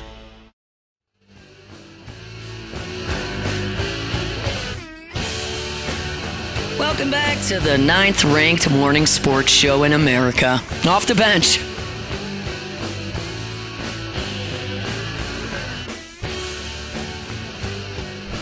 What's happening, y'all? Welcome back to OTB. So the LSU Tigers got a little bit of portal combat coming in this week as they're hosting one of the most valued recent additions to the transfer portal, the Tarkus Cooley. This is an NC State defensive back. He played nickelback for NC State last year. Called Chad Kroger. He's 6'1", 30 tackles, 2 tiffles, 1 pick, 6 PBUs, 2 forced fumbles. So a guy who put up some pretty good numbers. He was set to return to NC State. He re-signed with the One Pack Collective, but something went wrong over the last week, Jake. And I would imagine what went wrong is somebody said, hey, here's how much money you could make if you put your name into the portal. And thus he did. And now, this week, he is visiting Ole Miss today, LSU Thursday, Mizzou Friday, and Kentucky on Saturday. So you're saying he wants to play in the SEC? I mean, he's a little SEC town bicycle, you know? Yeah. Everybody gets a ride. I'll say this for Tarkus. Again, I think he's a good player. I think those stats are impressive. I love the 6'1" size. I like the fact that he played nickel, but this has the feeling, Jake, of a bidding war that does the money reach a point where the juice is not worth the squeeze? Like, because it sounds crazy, but with LSU's done in that defensive back room, and this would not be a safety, so otherwise then maybe you do put your thumb on the monetary scale a bit more. Yeah. But with what LSU's done in filling out that DB room, I feel comfortable enough where I don't feel that I need to overpay if this money gets to a point where I'm not fully comfortable. Yeah, if you're not comfortable going there. Now, he's a really good player like T-Bob said. I mean, we're talking about a player that graded out an 81 overall this year on Pro Football Focus. And so he had really good year for NC State. And really, when you look at the breakdown, played well in their biggest games.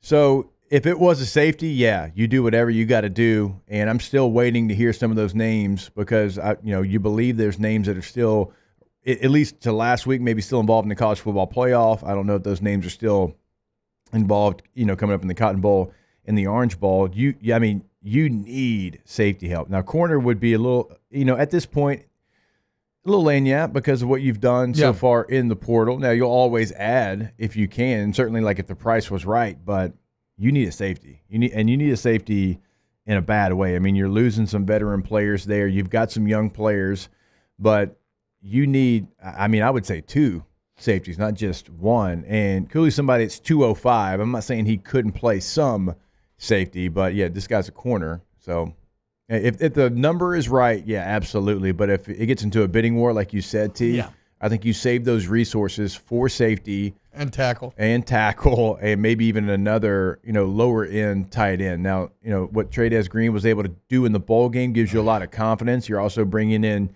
Taylor's cousin from Oklahoma. So, you've got another body coming. But I still think you add, a true Y at tight end. Because I even think this year they were missing a true Y. When you look at, Mason Taylor's an F, Trey'Dez Green's an F who played receiver, and Pimpton just, I'm going to call it like it is, was not good blocking. Was not good in the run game, was passive in the run game, would tiptoe into the run game. And so you need, a true Y if you're going to continue to run the offense and the run schemes that LSU wanted to run last year.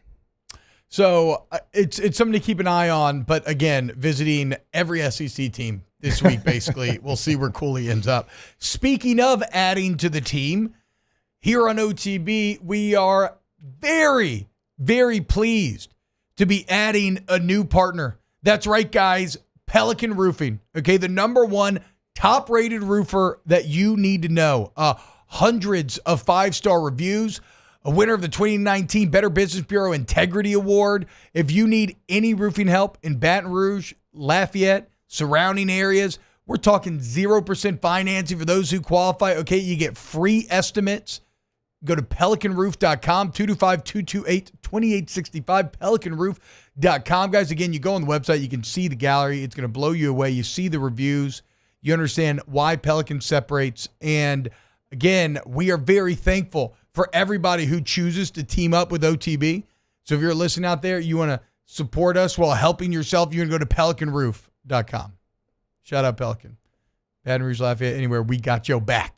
Okay, so go check them out. Quality is through the roof. This is like a really good Pelican, not the Pelicans that play basketball. Winners of 2 in a row. Yeah. To get their record of 7 and what? 7-29. Yeah. 7-29. But guess what? 2-0 since Friday. So kind of like what have you done for me lately? Yeah, exactly. Pelicans doing an undefeated January, where for the last 3 days they're undefeated. Some are saying hottest team in the NBA. Is there a team hotter than the Pelicans right now? The 2 wins. Who was it against? The Wizards. Come on. Oh come my on. God! What? They won 6 games. Okay, hey, look, don't all judge. Year. Okay, why? Okay, if I box Evander Holyfield, why would you judge me for that? I need to be boxing somebody on my level. The Wizards were also 5-29 going into these games, so it was really an even fight. Okay, so sorry, there's weight classes exist for a reason. It's little featherweight dubs. Ba, ba, ba. Ba, ba, ba, ba. Didn't CJ drop 50 in one of the games? Yeah, he did 50 exactly. And then he has his most recent game. He had 6 3-pointers. Hey, Pelican's so hot right now. I know Zion's just excited that King Cake season's here. Does he start playing again? That's the first fat joke I've ever made on Zion, and that shows you how angry I am with him. I have not. That's not true. To T-Bub's point, T-Bub gets mad when I do it. I have avoided Zion fat shaming for a long time. No, that is not true. Check the tape. So, yeah.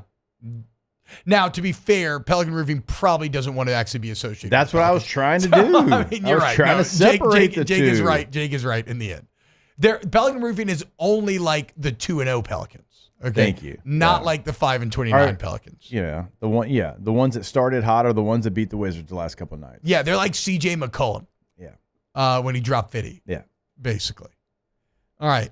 When we get back, let's talk some SEC basketball here on Off the Bench.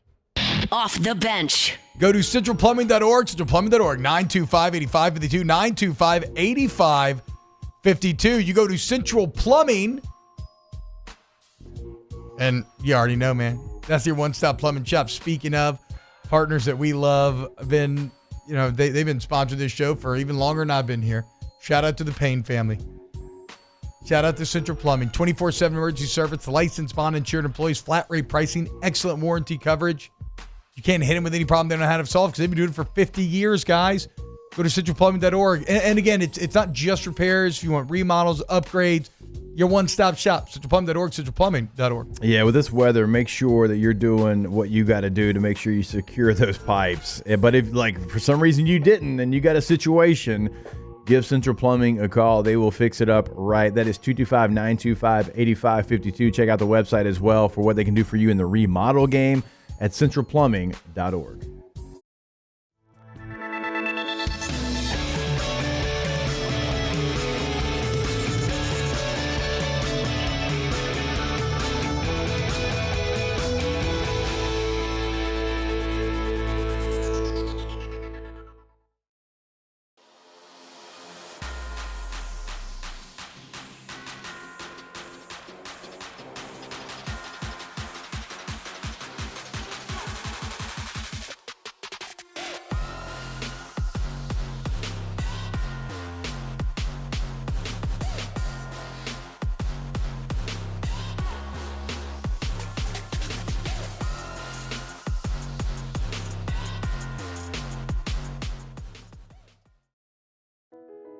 I've been doing business with Luba for 25 years. They're dependable, trustworthy. It's just the attention to detail with our clients. Our folks have years and years of experience. They're highly trained professionals, but many companies have that asset. What I'd like to think makes Luba a bit different is that we use those talents in a way that truly is dedicated to serving the needs of the folks who depend on us. Dylan Cruz here to tell you about Six Rings Baseball and Softball Camp. If you live on the North Shore and play ball, go to Six Rings Camps with former LSU assistant coach Dan Canaveri. His knowledge is second to none, and your child will improve and have fun doing it. Camps are held at Coquille Park and Six Rings Academy in Covington with 4 sessions over the summer. Full day and morning only sessions are available from ages 7 to 13. Go to sixringsbaseball.com or call 985-206-9096. Learn the game to love the game.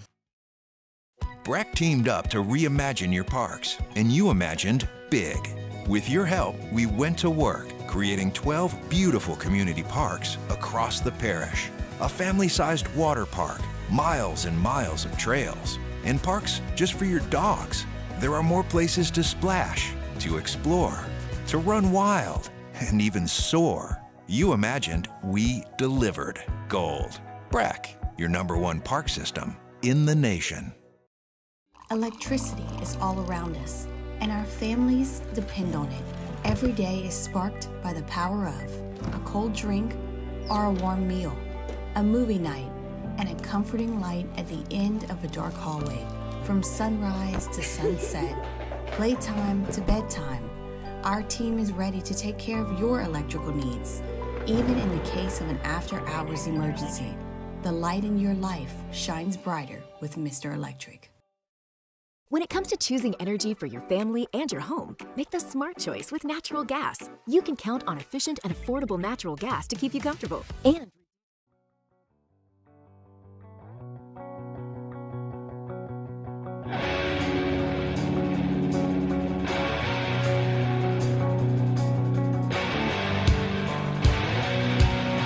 Back to sports talk. Maybe. Off the bench. I need somebody because I didn't plan on reading about this. People keep wanting to talk about it. But we got to get somebody to update or to fill me in on the Fox Sports situation and the alleged lawsuits going on there. The one thing I saw about it randomly was Jason Whitlock putting out there like this is Shannon Sharp like getting revenge on everybody at FS1. So I don't know how like deep a this, Godfather type thing where he's like, kind of funding or seeding maybe the person who is doing the lawsuit. I don't know. But maybe we can get into it a bit later. Right now, let's talk a little SEC basketball as it opened up over the weekend for the men. The women continued, and, well, it went two different ways. LSU women's basketball beats Auburn 73-63. Anissa Morrow gets her nation-leading 15th double-double. Now, one more double-double should be third all-time. Shout out Matthew Brune from On3. He had a great write-up in which he had a little factoid in there. Caitlin Gilbert plays very well, again, shooting an incredibly efficient 8 of 10. LSU now 17-0, 2-0 in the SEC, and they'll play on the road Thursday at Tennessee. For the men, things are a bit more disconcerting because, Jake, you actually played kind of excellent. Like if I told you that you would have shot 50% from the field, 82% from the line, and held Vandy to 43, you should win that game, right? Yeah. Especially when I tell you that Vandy, outside the top 100 in rebounding, now like one of the shortest teams in the SEC, and yet the Commodores beat you 17-5 on the offensive glass, 18-4 in second chance points, and there's your game right there. And that is a major red flag, given that a lot of this conference will be bigger and better in those regards. Yeah, it is. And, Vanderbilt was a favorite coming into this game, even though it was at home. I believe it settled at -2.5, but you still felt like you had an opportunity to go win this game. And you did really well in the second half. It was the first half that really set you back. You go into the locker room and you're down 7 there. And it is not, as you laid out, it's not going to get any easier in the SEC. I mean, Vanderbilt was one of the teams that you felt like almost you had to win at home if you want to do what we talked about on Friday, which is play 500 basketball in the SEC because of what you had, already put on your resume in the non-con. Last year you didn't. This year you actually did. You got a couple of really nice wins against major power, conference teams. It's a little bit of a setback. Now, It's the first game. You still have time, but these are one of the situations that you'd like to take advantage of, and LSU just wasn't able to do it, certainly in the first half. What about you two back there? Y'all tend to be more locked into LSU basketball than I am, especially at this point in the year. I'm starting to kind of, ease into it still. What are y'all takeaways from the weekend? I mean, as far as the rebounding and the second chance points, that's what we talked about when Jalen Reed went out, right? And up to this point, Corey Chess and Damian Collins have been really good, but how were they going to hold up in SEC play? That was always kind of my biggest concern going in it. And to your point, yes, they fought back. They actually wound up taking the lead in the second half of that game at one point. Like 6 minutes left. They just dug themselves in too big of a hole to start things. 15 turnovers doesn't help you in any way. I mean, they were careless with the ball and they were hurt on the rebounding. I mean, that was kind of your two biggest concerns going into the game, and it bit you. Alondra, did you notice anything working the game on Saturday? Not really. So, Cam Carter and Jordan Sears continue to, carry this team. 22 points for Carter, 17 for Sears. And we only had, 6 points off the bench. Yeah, I think it ended up being, hold on, I read it in Matt's write-up on the on 3 again. Hold on, sorry. Well, I mean, I'm sure what you're looking for is how dominant Vanderbilt had 40. They had 2 players with 14, one with 12.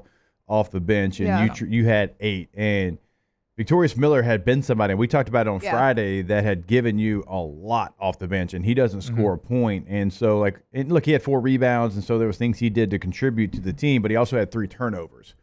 And so when you don't have a deep bench and when you don't have a lot of production off the bench and you have that one piece, and if that one piece doesn't play well, then you're going to get outplayed, certainly by Vanderbilt's bench. Well, and to your point, Jake, on kind of needing this one, you want to talk about just an awful scheduling start. We all know that basically every team in the SEC is quad 1 or quad 2, and you're starting now with 4 of your next 5 on the road. Yeah. That's at Missouri, at Ole Miss, at home versus Arkansas, at A&M, and at Alabama. Ole Miss is 24th, Arkansas is 23rd, A&M's 13th, and Alabama's number 5. So the problem is there, it's when you're a team like LSU that's trying to punch up a bit, that has the potential to just really wreck your mentality. Yeah. Can you maintain belief that you got to snag a couple of these, hopefully? Like at Missouri. Yeah. Like that feels like one. Missouri's 11-3, just like you are. That feels like one you have to go get. Arkansas at home feels like one you're going to have to go and get, because like even Walton, that's going to be way harder. Even off the road trip that we're talking about, you come home and you play number 2 Auburn, the first game out of that road trip. Alabama and Auburn back to back? Yeah, you go at Alabama, Auburn at home, Texas at home. Gross work. And Cam Carter had like 20 points in the second half, and then I don't know, they just stopped getting the ball to him for a minute. Like, I don't remember how long it was, but he didn't score for a while, and he ended up with he ended up with 22 points, which he had 20 well into the second half. So I don't know what that was about, but let's hope that again they can snag that one in Mizzou. Probably the best part of the basketball weekend is, and I was going to do it during weekend winners, but maybe we'll just run it back. Did y'all see Coach Mulkey's outfit? Yeah. Chris Marler The internet's calling her a literal walking bucket. Yeah. I did see it. At first, I thought it was a Photoshop because I couldn't really tell what's that attached to. It's a sweater with a basketball going into a hoop, like kind of around her waist, maybe a little higher in the waist. And there's an actual net, like actual basketball net tassels hanging down, and that's because ball is life. If you're Coach Mulkey, and that's why you're 17-0, and 2-0 in the SEC. Because you're a freaking legend. And truly a walking bucket. Truly. In more ways than one. Like we'll talk to Coach Mulkey about it tomorrow. I am intrigued to see how SEC play works out for that team, because they got tested a couple of times in the non-con. So good. Oh, my God. I'm sorry. Also, shout out to the halftime show they had at the women's basketball game yesterday, a Kim Mulkey lookalike contest. So they all showed up dressed as their favorite Kim Mulkey attire. Yeah. It's a bunch of Queen of Sparkles and Blonde Bobs. Yeah. A couple little girls dressed up as Mulkey, too. It's cool. Oh, that's great. I saw some really good girls' Halloween costumes with Coach Mulkey. It felt like this last Halloween. All right. When we get back, let's close out hour number 2 of OTB. Off the bench. Go to All-Star Toyota of BatonRouge.com, All-Star Toyota of BatonRouge.com. All-Star is there for you when you need them. Whatever vehicle you may need, they got. Look, man, I also like to tell you all the time, too, about the service center or collision center and service shop, because these are open all makes and models. Doesn't have to be All-Star, doesn't have to be Toyota. What you still get to take advantage of is free professional estimates, excellent lines of communication, very quick turnaround, factory parts there on site. Rentals right there on site with cheaper per day rental prices than traditional rental companies. Shuttle services that will drop you off, pick you back up to save you Ubers and whatnot. They're your one-stop car shop. Go to All-Star Toyota, BatonRouge.com today. Yeah, go to the website and check out what they have available. They have something for everybody. And we tell you that because it is factual. So if you need something bigger, they've got full-size SUV Sequoia. They've got the Sienna minivan. They've got multiple mid-size SUVs. They got the Tacoma, the Tundra. Whatever you're looking for, whatever your family, your needs are, they're going to be met over at All-Star Toyota of BatonRouge.com. When it comes to choosing energy for your family and your home, make the smart choice with natural gas. You can count on efficient and affordable natural gas to keep you comfortable and reduce your environmental impact to help protect our planet. Together, we're fueling our energy future. Atmos Energy.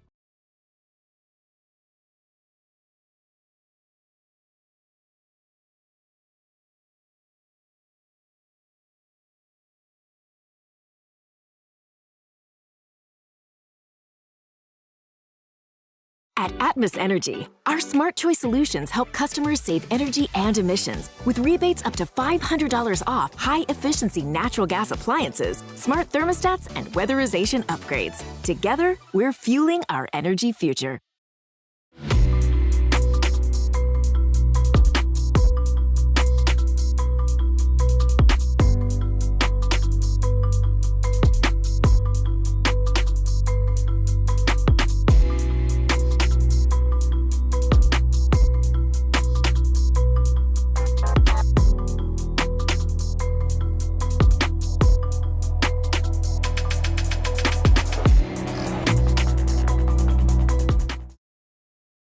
Looking for the ultimate game day experience? Come to the Queen Casino in Baton Rouge. Savor game day platters and snacks, plus drink specials at 1717 Kitchen and Cocktail. So come out for game day and let our team make you the MVP. The Queen Casino, where every moment is a win.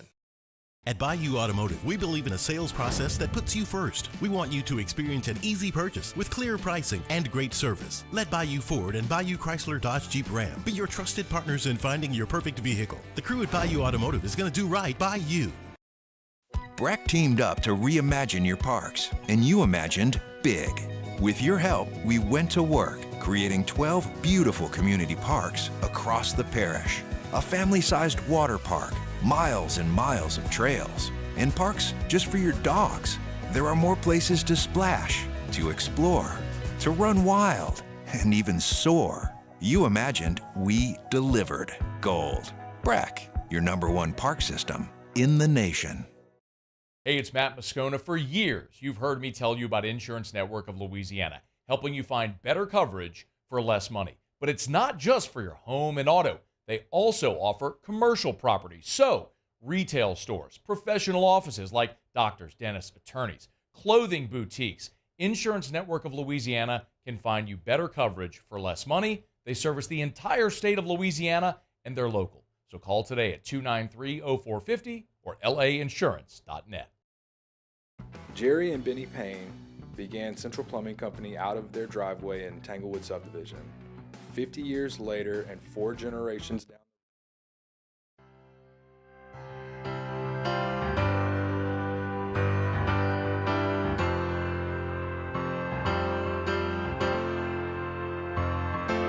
Now that she's back in the atmosphere with drops of Jupiter in her head.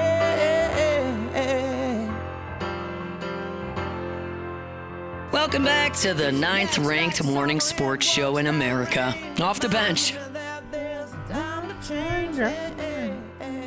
God, I remember burning this song onto a CD and this song alone just so I could listen to it on repeat.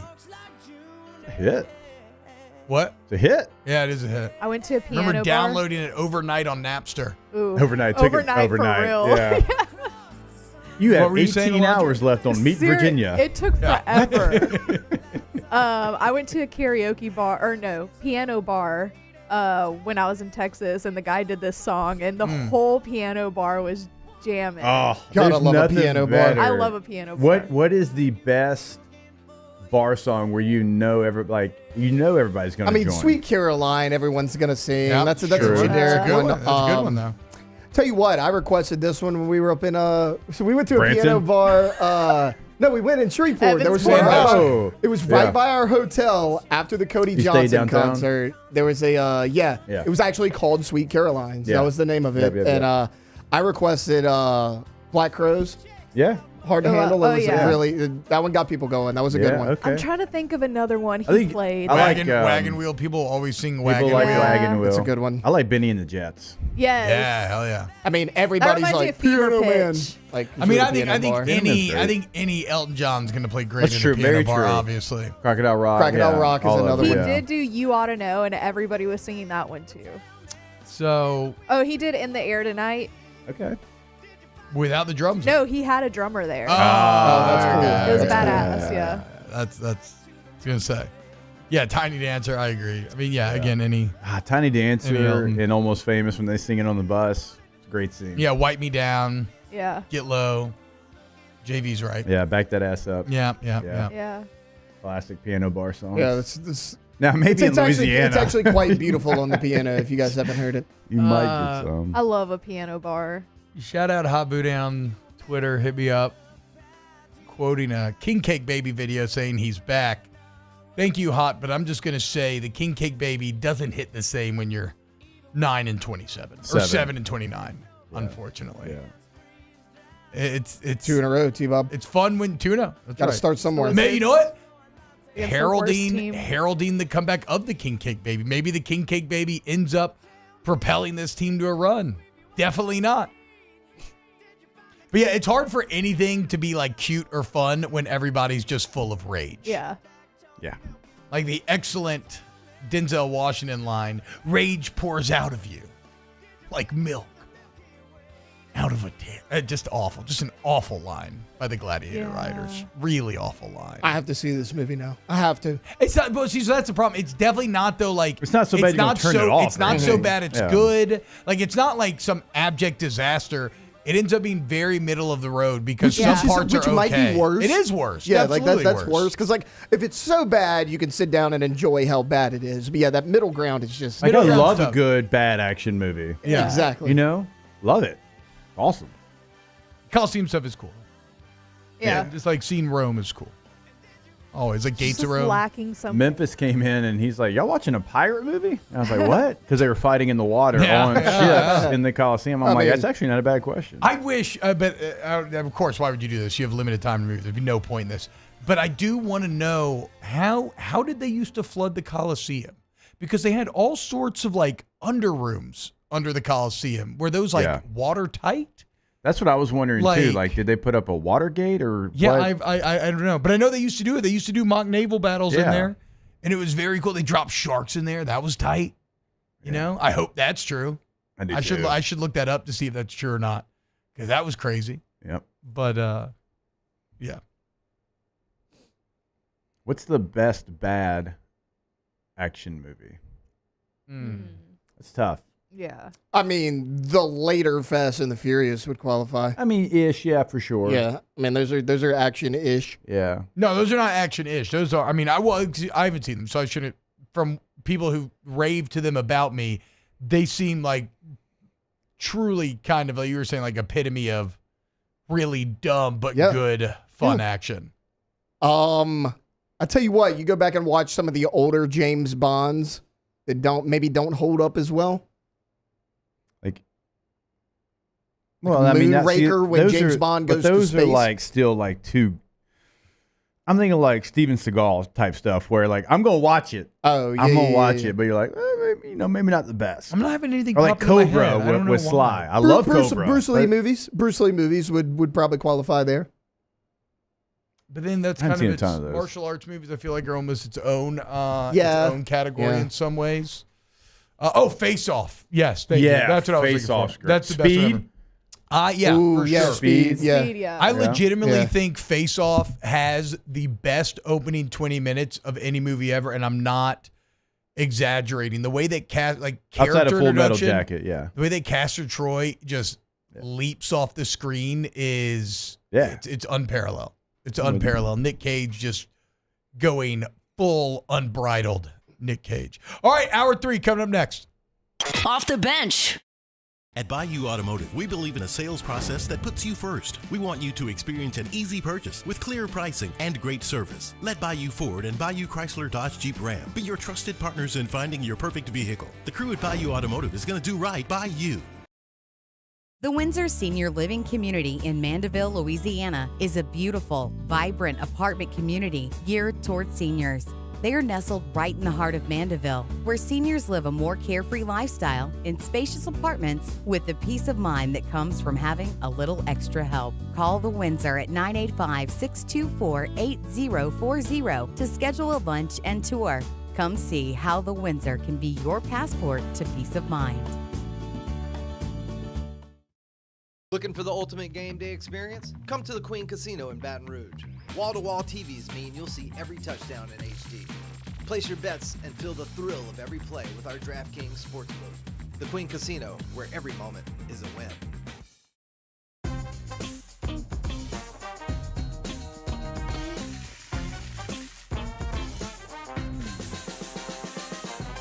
The best kept secret in town is out. Discover Tallulah at the Renaissance Hotel on Bluebonnet.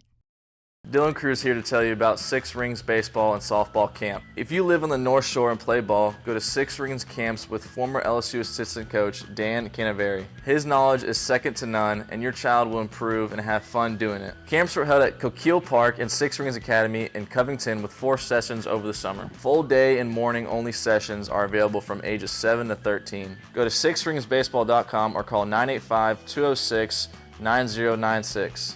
Learn the game to love the game. Breck teamed up to reimagine your parks, and you imagined big. With your help, we went to work, creating 12 beautiful community parks across the parish. a family-sized water park, miles and miles of trails, and parks just for your dogs. There are more places to splash, to explore, to run wild, and even soar. You imagined, we delivered. Gold. Brack, your #1 park system in the nation. Electricity is all around us, and our families depend on it. Every day is sparked by the power of a cold drink or a warm meal, a movie night, and a comforting light at the end of a dark hallway. From sunrise to sunset, playtime to bedtime, our team is ready to take care of your electrical needs. Even in the case of an after-hours emergency, the light in your life shines brighter with Mr. Electric. Hey, it's Matt Moscona. For years, you've heard me tell you about Insurance Network of Louisiana, helping you find better coverage for less money. But it's not just for your home and auto. They also offer commercial property. So, retail stores, professional offices like doctors, dentists, attorneys, clothing boutiques. Insurance Network of Louisiana can find you better coverage for less money. They service the entire state of Louisiana, and they're local. So call today at 293-0450 or lainsurance.net. Jerry and Benny Payne began Central Plumbing Company out of their driveway in Tanglewood Subdivision.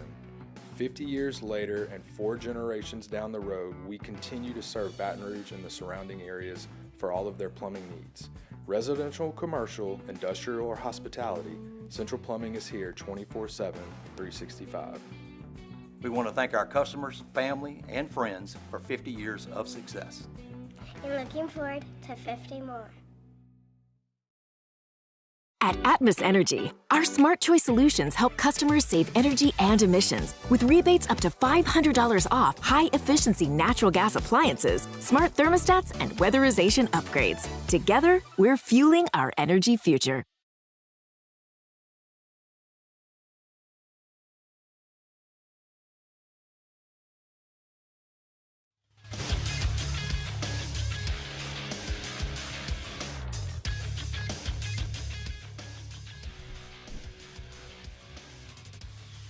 Good morning. It's 9 a.m. here on Monday, January 6th. Today in Baton Rouge, you can expect sunny skies with a high of 44. In hour 3 of today's show, we'll have weekend winners at 9 a.m. If you missed hours 1 or 2 of the show, you can catch us in the on-demand section at 1045ESPN.com.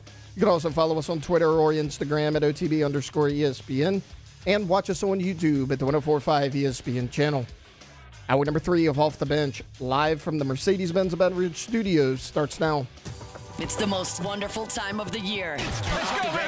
All-Star Toyota presents Off the Bench with Jacob Hester and T-Bob Hebert. Off the Bench with Jacob Hester and T-Bob Hebert. Yeah, they said I gotta come off the bench. Now, here's Jacob Hester and T-Bob Hebert. Guys, Christmas is right around the corner. Come on, Alondra. That's my bad. Come on. No.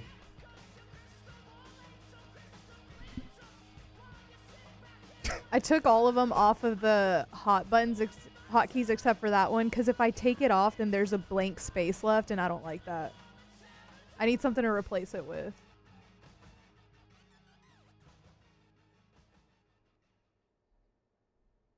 That ran out of steam, didn't it? Mm-hmm. This song. Well, you didn't keep going. I know.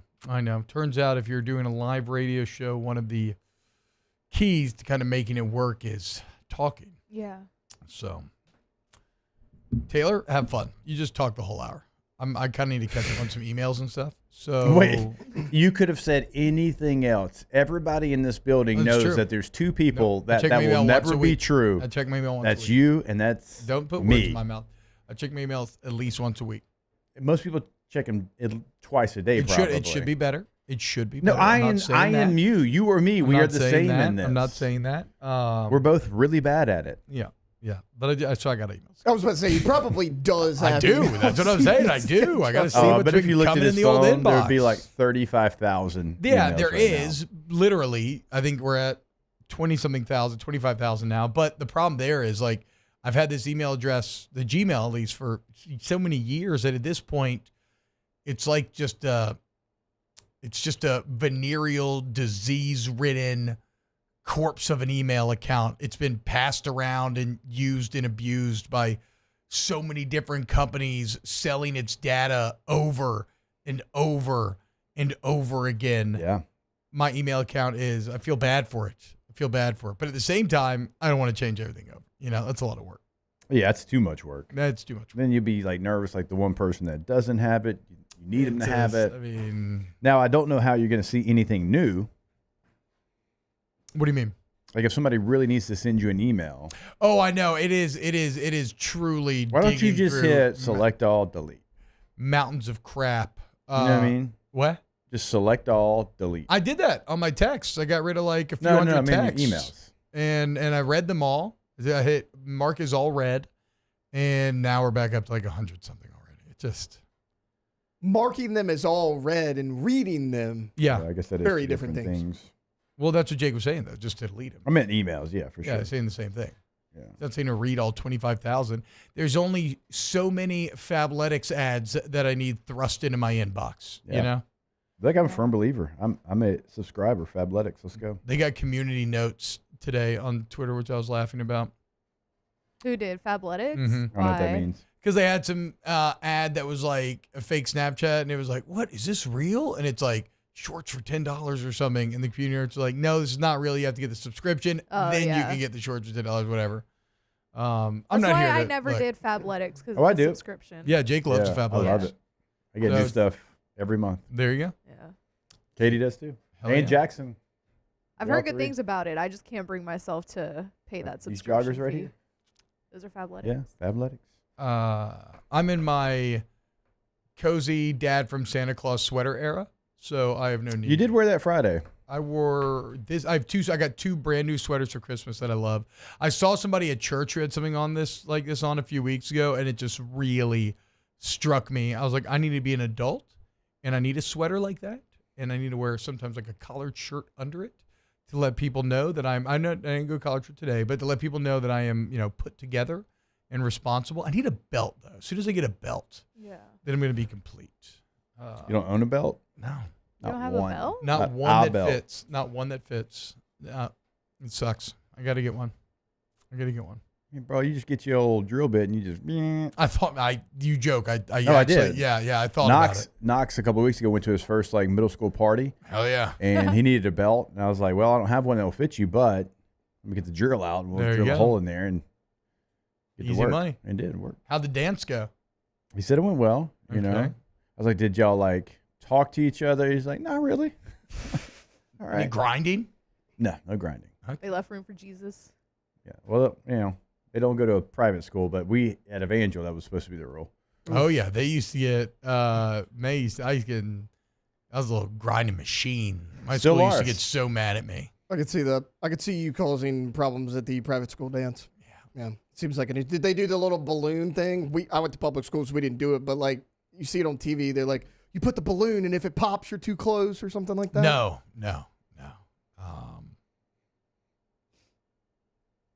But obviously, no balloon would have survived. That's these right. hips. See about popping that thing. It'd have been. I don't think I even went. Done for. I might have gone to one dance at Evangel. It was I would go to other school. Yeah, to be dances. fair, we started having off-site dances. Like when we showed up for prom and they had the local DJ from 104.7 The Fish. Oh, The Fish. Yeah, the local Christian station. We were kind of like, I think a lot of jars of clay. Yeah, Yeah. I think Kurt Franklin. I think from Stomp. now on we have to start having somebody's parents rent out somewhere and throw our own dance kind of. Did you ever go up to the You never went to prom? Christian? I didn't go to prom. At all? Not once? Mm-mm. I think I went interesting. one time. Did you go up to the Christian DJ and be like, hey, it'd be really cool, if you played something else. You ever and you're, heard of trying to Yin get Yang into- Twins? Yeah, T-Bob's Back that that guy. ass in up. there. Flocka Flame? No? Nobody? Yeah. What are we talking about? Oh, we're supposed to do weekend winners. All right, let's do a little. Wait. First, I want to remind you about Goodwood Men's Sexual Wellness. Okay, yourgoodwood.com. Probably when you were into grinding, you used to feel all young and confident and good about yourself, and now you just feel like an old sack of meat, Maybe you're suffering from ED. Maybe you're starting to go bald. Maybe you feel like you don't have the energy you used to. Well, guess what, guys? That is nothing to be ashamed of. That's called age. Now, we are lucky in that we live in an era in which it doesn't have to be that way, okay? You're not like in the past where you just have to deal with the hand that you're dealt. You can do something about it, okay? So we are done settling for mediocrity, and we're going to do something about it. We're going to go to Goodwood Men's Sexual Wellness. We're going to get our labs drawn. We're going to figure out exactly where we're deficient, what our body needs, and they're going to put together a custom, transparent, and affordable plan to get you being your best self. So take the first step. Line up a consultation today. YourGoodwood.com.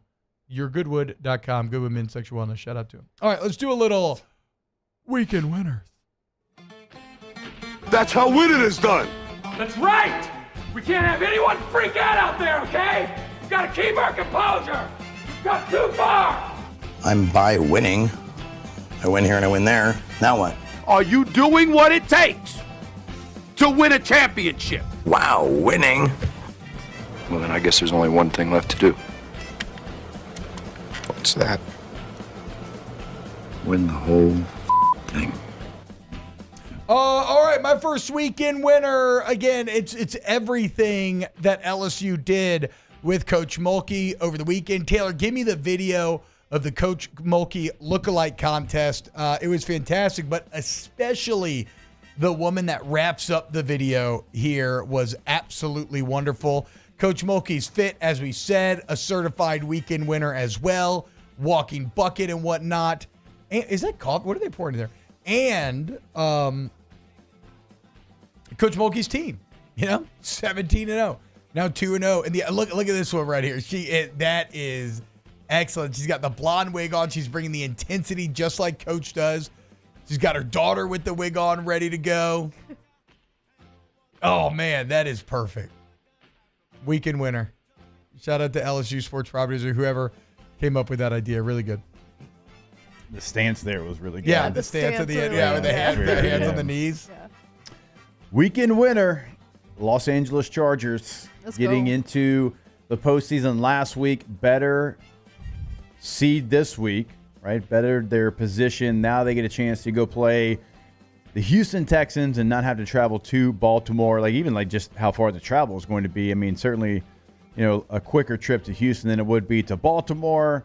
And after winning 5 games and having Brandon Staley as a head coach, they have now made the postseason with an opportunity to maybe even move on to the divisional round. Can't wait. Again, going to take my oldest son, being the number there in Houston, fired up for that father-son experience. And hopefully it ends with a Bolts victory. Well, hold on. I mean, you always talk crap about Staley. Staley was just in the playoffs 2 years ago.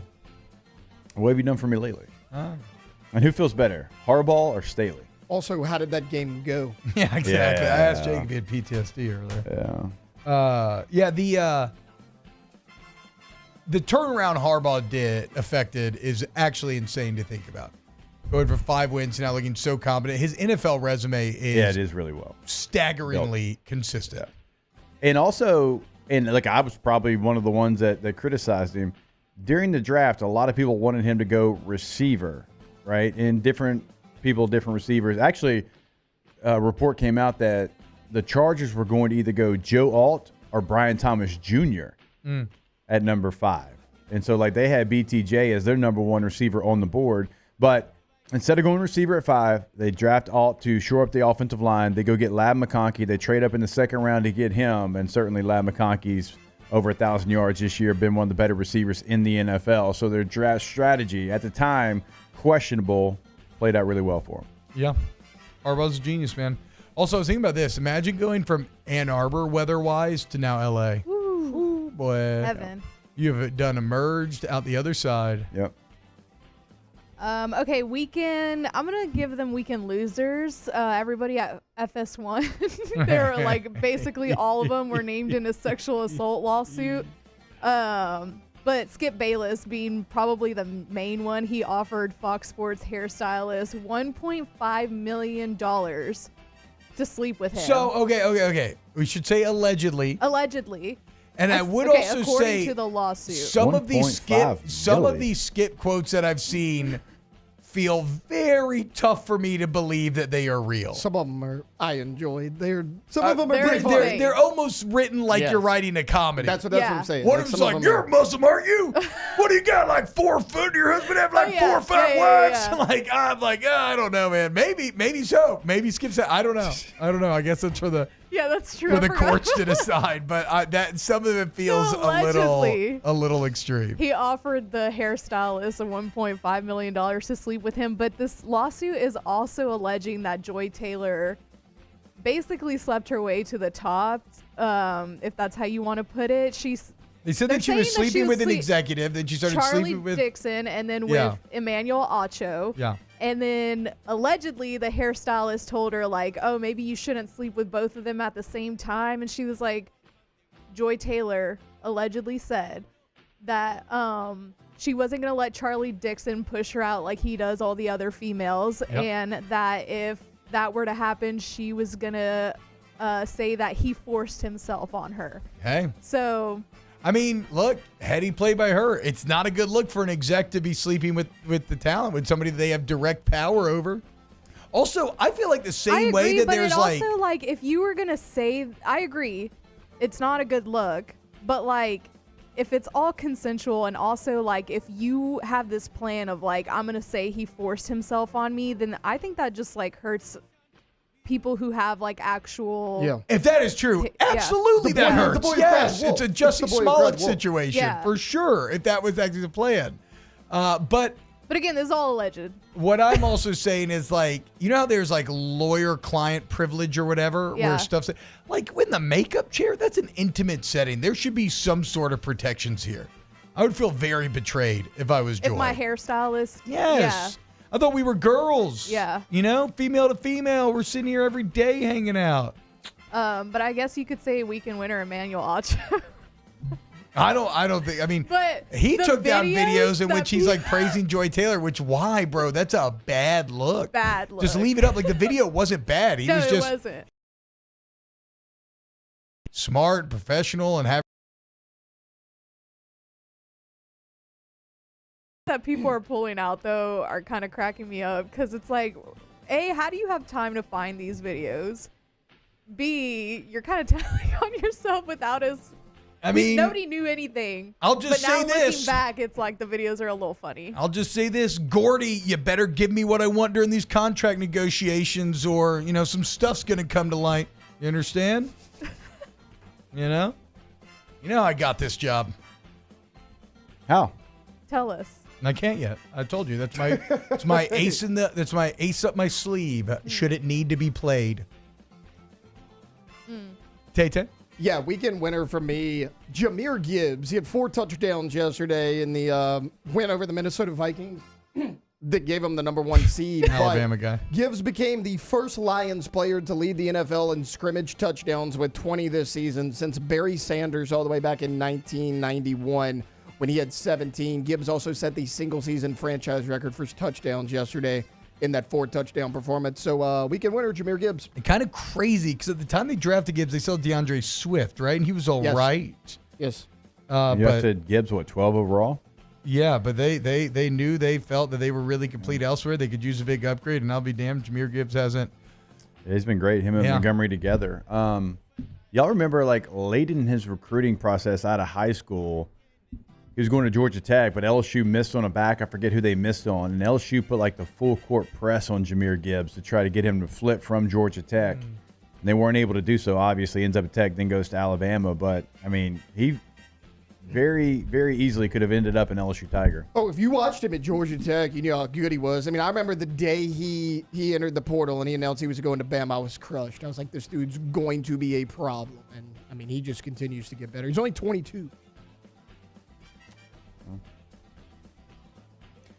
Weekend loser, quarterback Jaden Rashada, entering the portal yet again. Oh, from Georgia? So he goes from the whole Florida situation to Arizona State to Georgia, and now he is back in the transfer portal. My guy, just go find somewhere you can play. Just go find somewhere where you can be the guy. Make us forget about all the situation of promises and you were going to make this much, and then Like, you were playing a little bit at Arizona State. Now they move on. They go get Sam Levitt. But you go to Georgia. You have to understand when you go to Georgia, you're going to have to compete. Yeah. There's going to be a lot of Jimmies and Joes around you, okay? So when you made that decision, you had to have the chest for it. And, well, I mean, you're leaving again. Man, you got to get your career started. You got to go somewhere, and you have to play. Eventually, you have to look in the mirror. You have to point fingers at yourself. Like, I am never going to root against somebody. I want you to go play. Go find somewhere where you can be the guy tomorrow. There's one school that takes this full circle. That's what I mean. He had to go though, right? I mean, it sucks. It's a bad look that he's in her again, but like Gunnar Stockton's their quarterback next season. Yeah, but you kind of, I mean, I feel like you knew that probably going there. Like, just go somewhere, man, where you can play. Yeah. You only get so many opportunities at this, and when it's gone, it is gone. Even in today's age, where it feels like everybody gets another year, eventually it will be gone. Maybe go get started somewhere. Go be like TJ Finley. He's about to start at his 5th school. You know, starting. I don't really love that either, but he started everywhere though, and he lost the job. Florida State. Got hurt. That makes this a full circle moment. He goes to Florida. They have the huge fallout. He goes back to the state of Florida, to their rival Florida State Seminoles. They need a quarterback. Make it happen. Yeah, that sounds awful. It does.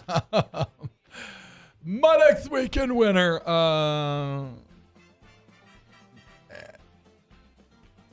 Couple other NFC South teams, right? Mike Evans and the Bucs weekend winners. Bryce Young and the Panthers weekend winners. So by extension, weekend loser, the Atlanta Falcons. Not the New Orleans Saints, because all you did was help your draft in losing that game. But the Atlanta Falcons, you blew it. You had the playoffs in your hand. You paid Kirk $180 million. Now you're starting the rookie. Had he played getting Penix, though, to be fair. But still, disastrous end to Raheem Morris, year number 1. And here's to hoping that they stay bad, although I don't know if I feel like they will. We can lose to the Falcons. Pretty good. That's what I'm saying. I know. So, even though the key difference, because you both have Kirk and Carr, which sucks right now, but the key difference being, I don't know if Rattler's, well, right now he's definitely not. Rattler versus Penix feels like Penix has the big advantage. But then again, to Jake's point from earlier in the show, like, who's Rattler throwing to? He doesn't have Drake London. No. He doesn't have Kyle Pitts. No. Well, Juwan Johnson. Well, Juwan Johnson, I guess, kind of in compared to Pitts. Mooney's certainly had big moments, this year. So I just think about the Falcons. Bijan, I was like, who am I missing here? When they won those games, and Kirk's fucking, walk into your trap, take over your trap, and they're swag surfing and everything. Oh, they were so tight. And where are you now? Nowhere. At home. Any other ones? Oh, we should go break. When we get back, Jeff Duncan with a pretty damning write-up on the New Orleans Saints that I want to discuss. Keep it locked here on Off the Bench. Off the Bench. There it is, the extra mile, on the border of expected and extraordinary, for those willing to go further, like vans customized for work or play, with safety and tech to keep you connected, supported by a 5-star sales, service, and finance team, and backed by the 1-star you know. So go the extra mile. It's never crowded, because so few have what it takes to go there. Mercedes-Benz Vans.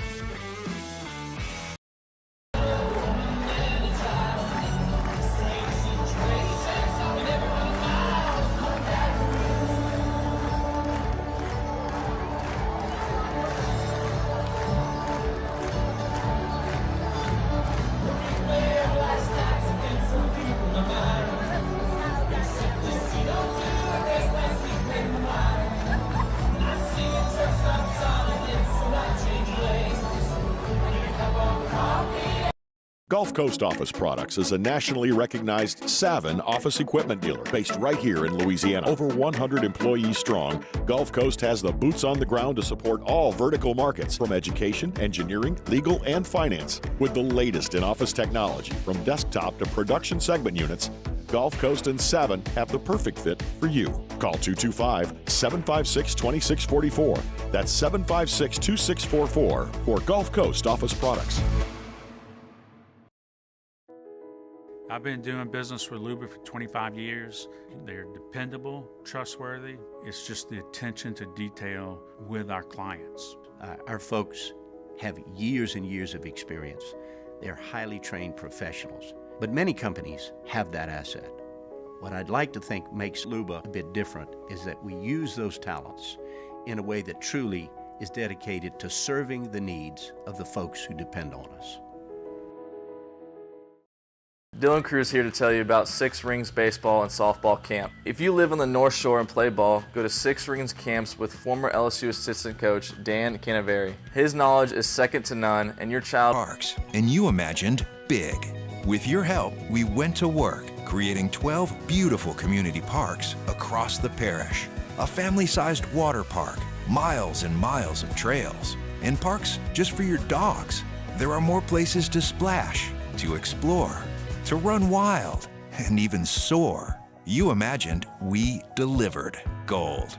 Brack, your #1 park system in the nation. Electricity is all around us, and our families depend on it. Every day is sparked by the power of a cold drink or a warm meal, a movie night, and a comforting light at the end of a dark hallway. From sunrise to sunset, playtime to bedtime, our team is ready to take care of your electrical needs. Even in the case of an after-hours emergency, the light in your life shines brighter with Mr. Electric.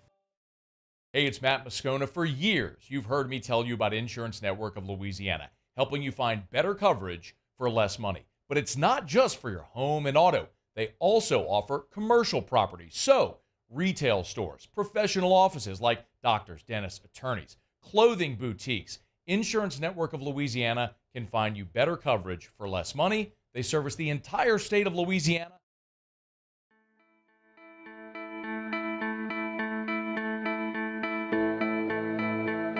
We'll do it all. Welcome in to the best morning sports-ish show around. Off the Bench with Hester and T-Bob. On our own. I lay here.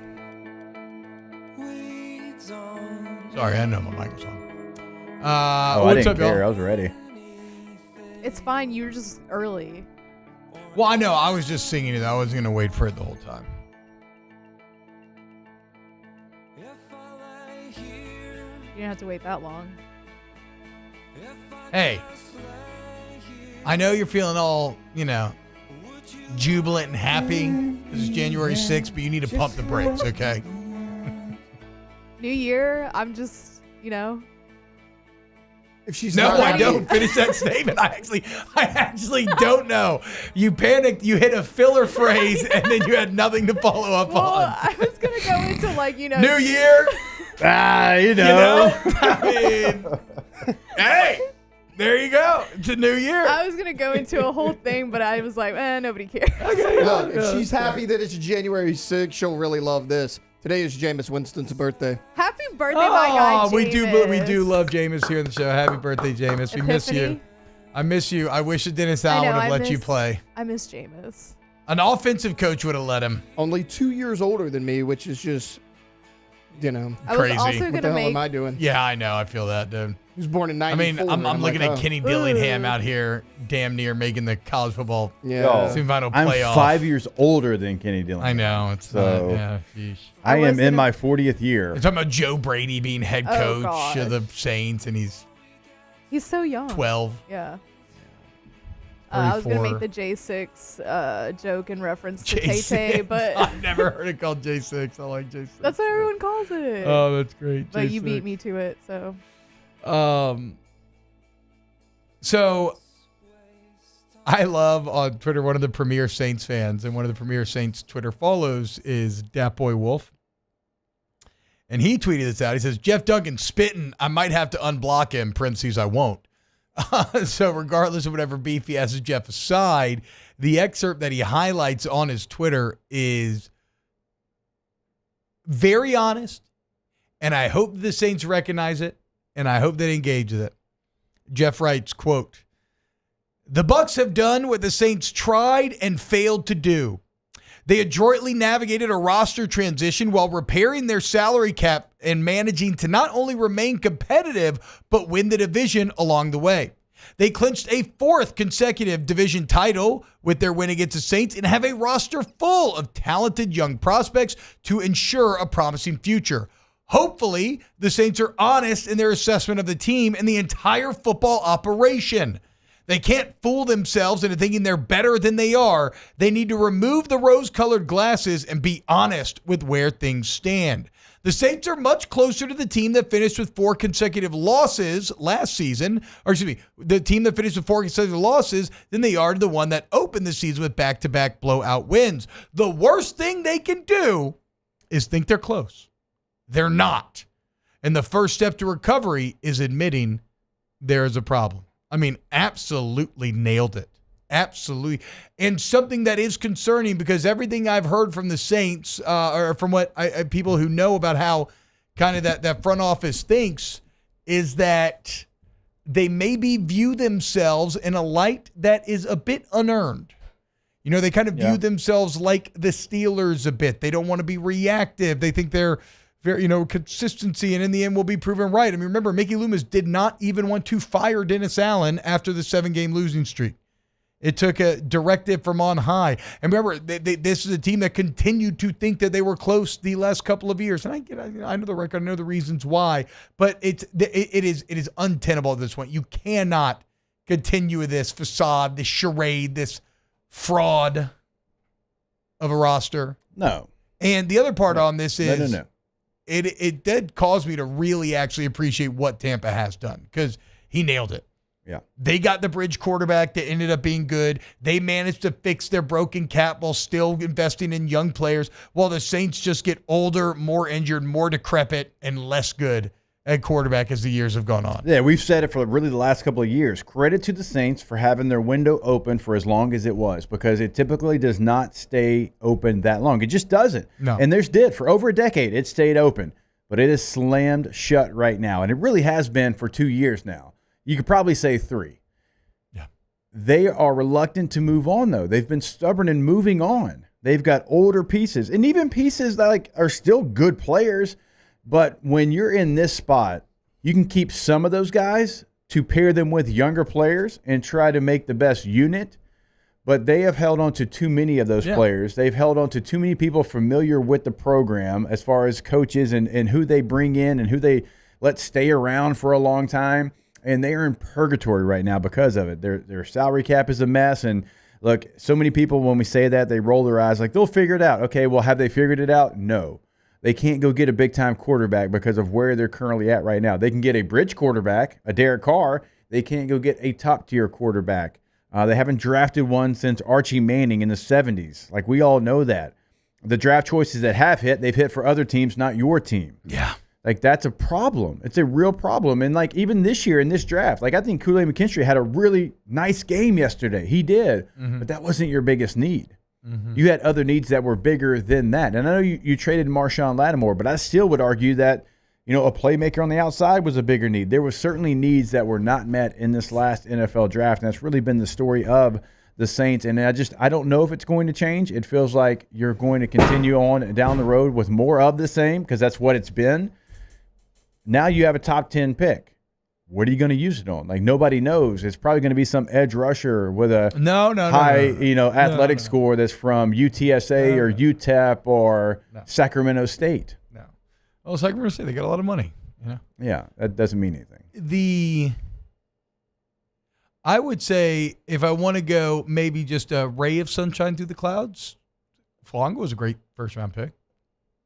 Taliesin was.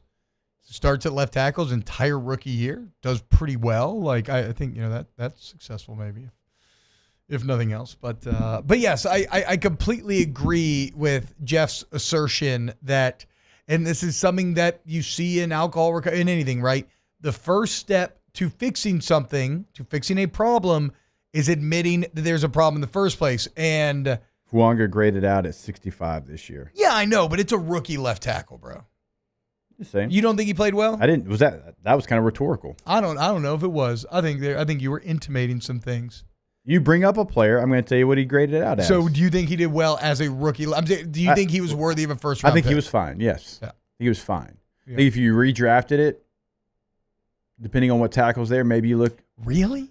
Maybe. I mean, the Saints' offensive line as a unit was bad. Cesar Ruiz was 67. Trevor Penning was 59.6. And it's funny because those are all first and second round. Like the entire all those are Saints first rounders. line. Yeah, I know. And then Eric McCoy, second rounder. So McCoy's actually, I mean, he's a Pro Bowl alternate and only played in 7 games? Yeah. So he actually really good. But my point is you've tried to invest a lot there and it's been a bit missed. But I think whatever. I think Taliesin is going to be great.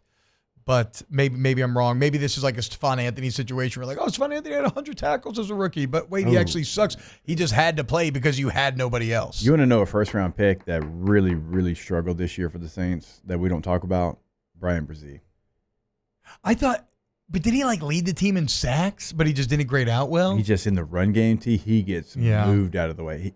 His final grade this year was 36.5. What? In rush defense? No, overall. What? Lowest graded starter on your team by a pretty wide margin. Good God. Again, the point, you got to be willing to admit there's a problem. And where it becomes hard to accept that the Saints will do that, it just all goes back to the Mickey Loomis press conference where he's smacking that gum. Because he is so clearly giving off the vibe, I know better than you, and I know that things are good as the house burns down around him. So Brian Brzee's run grade, 28. Yeesh. Pass rush, 57.2. I'd like seeing Clyde make a couple plays on Sunday. That was kind of fun.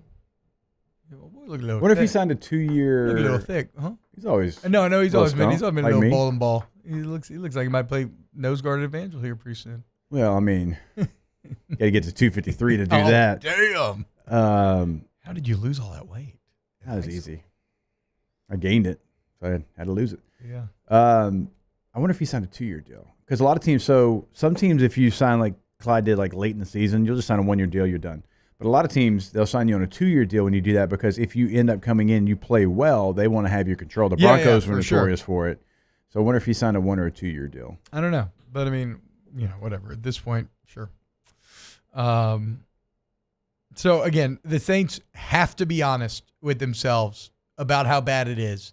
And that is the first step to recovery. Will they? I don't know. I don't know that I feel great about that. But they'll have the chance to prove it to us. All right, when we get back, more Off the Bench. Off the Bench. Get Gordon and get it done. 225-888-8888. Gordon McKernan Injury Attorney's there for you when you need them. And when you need them is when things are, when you need help. Okay? You get in an accident. You need somebody who's going to stand up to you, fight the insurance company, and get you what you deserve.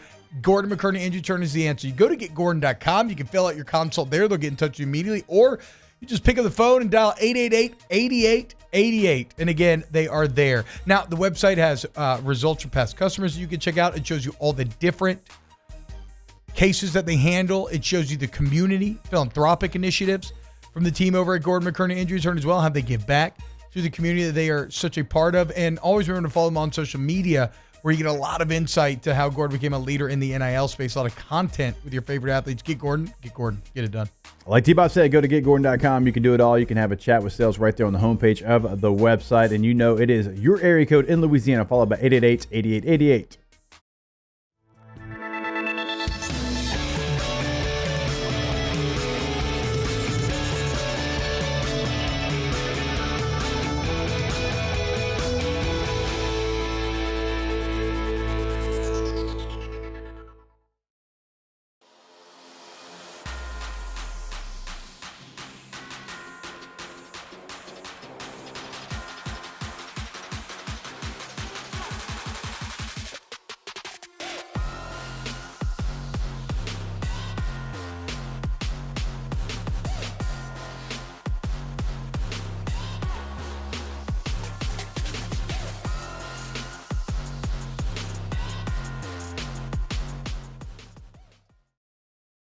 Jerry and Benny Payne began Central Plumbing Company out of their driveway in Tanglewood subdivision.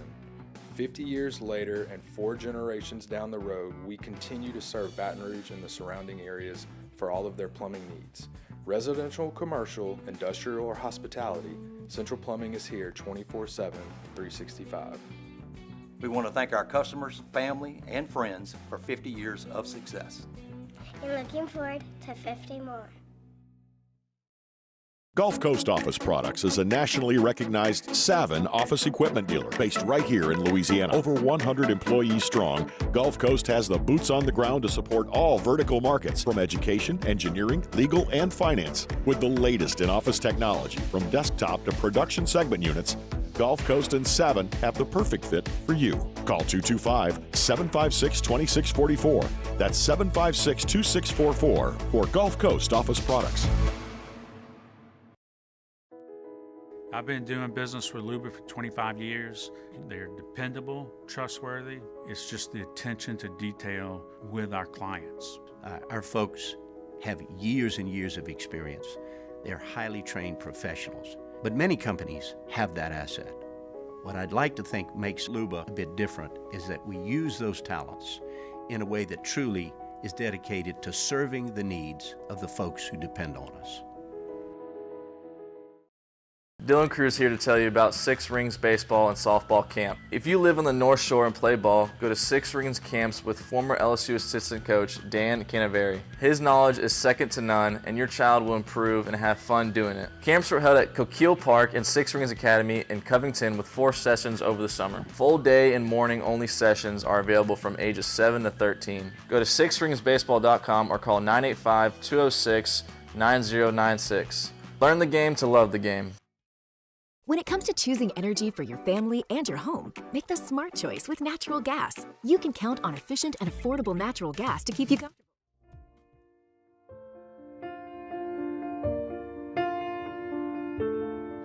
Step one, you say we need to talk. He walks, you say sit Welcome back to the 9th-ranked morning sports show in America. Off the bench. Back at you, you stare politely right on through some sort of window to your right. As he goes left and you stay right. Between the lines, fear and blame, you begin to wonder why you came. Where did I go wrong? I lost a friend. And y'all, welcome back to OTB here on 104.5 ESPN. And what a football week we got coming up. So not only do we got the NFL playoffs going on this week, and we'll continue to break down, do picks for, but college football playoffs cranking up Thursday and Friday as well. I haven't looked it up. Which game's Thursday? Which game's Friday? Friday's the Cotton Bowl. Oh, because you're calling it. Yeah. Now, who's in the Cotton Bowl? It is Texas and Ohio State. Probably two most, not probably, objectively, the two most talented rosters in the left in the field. It's real hard to get behind Texas right now when Ohio State's playing in the way that they do. And also Texas is like a video game boss where there is a giant glowing part of the body that says, hit me here. Now, granted, not all teams can, but like if you can stop Texas running the ball, they become incredibly shaky. One thing that's been a theme of this playoffs, the teams that win the most, the ones that stop the run and play great defense. Ohio State has done both those things. Think Ohio State can stop the Texas run? Yeah. I mean, I think it's going to be a game where Quinn Ewers has to go make the plays. Now, he did against Arizona State, to his credit. At the end, yes. He's going to have to go make them again. Yeah. I would say this. Now, these safeties for Texas against Ohio State, it's like, not only the receiver room, but some of the run game where they want to get to the edge and stuff, that's the matchup that I'm watching. These Texas safeties now, I mean, we saw him against Scatterbo. Now, Scatterbo wore him down, but Michael Taft can lay the wood. I mean, they got 3 of them that will. So one thing that I find interesting about Ohio State is they seem to be running the ball much better as of late, but they are a team that almost, most teams are run first and run to set up the pass. I feel like Ohio State's the opposite. I feel like they have to unlock you through the air first with their weapons, and now after they've done that, like as Will Howard's continued to play better and better here as of late. You see Travion Henderson and Quinshon Judkins starting to look like the backfield combination that you thought they would. It's just real hard going into this Final Four to not feel like Ohio State's the favorite. And it's honestly, it's because of the skill positions. Because they're even with, I think, a lot of the other schools in terms of the trenches. And now in quarterback play, they probably have the advantage. I mean, if you just look at all the quarterbacks that are left to play this year. But yeah, they're pretty even. But like the biggest separation point of any of the four teams are Jeremiah Smith and Igbuka, right? And the running backs. Like no other team left has that collection of weapons. No other team has both, right? Because like Jaden Blue and Weisner for Texas, they've been good. Weisner's a 1,000-yard rusher. Yeah. Oh, yeah, they don't have the receivers on the outside. Matthew Golden is excellent. He's been a really good receiver. Golden. He is not Jeremiah Smith. Oh. He's not Jeremiah Smith. I mean, he's just not. No. And they have an Igbuka on the other side of things. Like Texas's most consistent player all year in the past games has probably been Gunnar Helm, their tight end. I mean, Golden didn't start this level of play till recently. Alondra, how you feeling about your? Isaiah Bond is somebody that thought he'd be better. Yeah, I thought would make more plays in that uniform. And I know he's been injured a little bit. He's still like high up on draft boards and all that stuff, but I don't know. He just hasn't been the game changer. No. Alondra, how do you feel about your Longhornies going against the Buckeyes? To be honest, not great. Yeah. Ohio State's playing really, really well right now. Texas was a little shaky in their game versus Arizona State, but I don't think it'll be I've seen people saying that like Ohio State's going to roll over Texas and it'll probably be like a blowout. I don't think it'll be a blowout. I'd be very disappointed if that game was a blowout. Yeah, but I am a little concerned. But Golden is a playmaker. We've said before, Ewers steps up when he needs to, and yeah.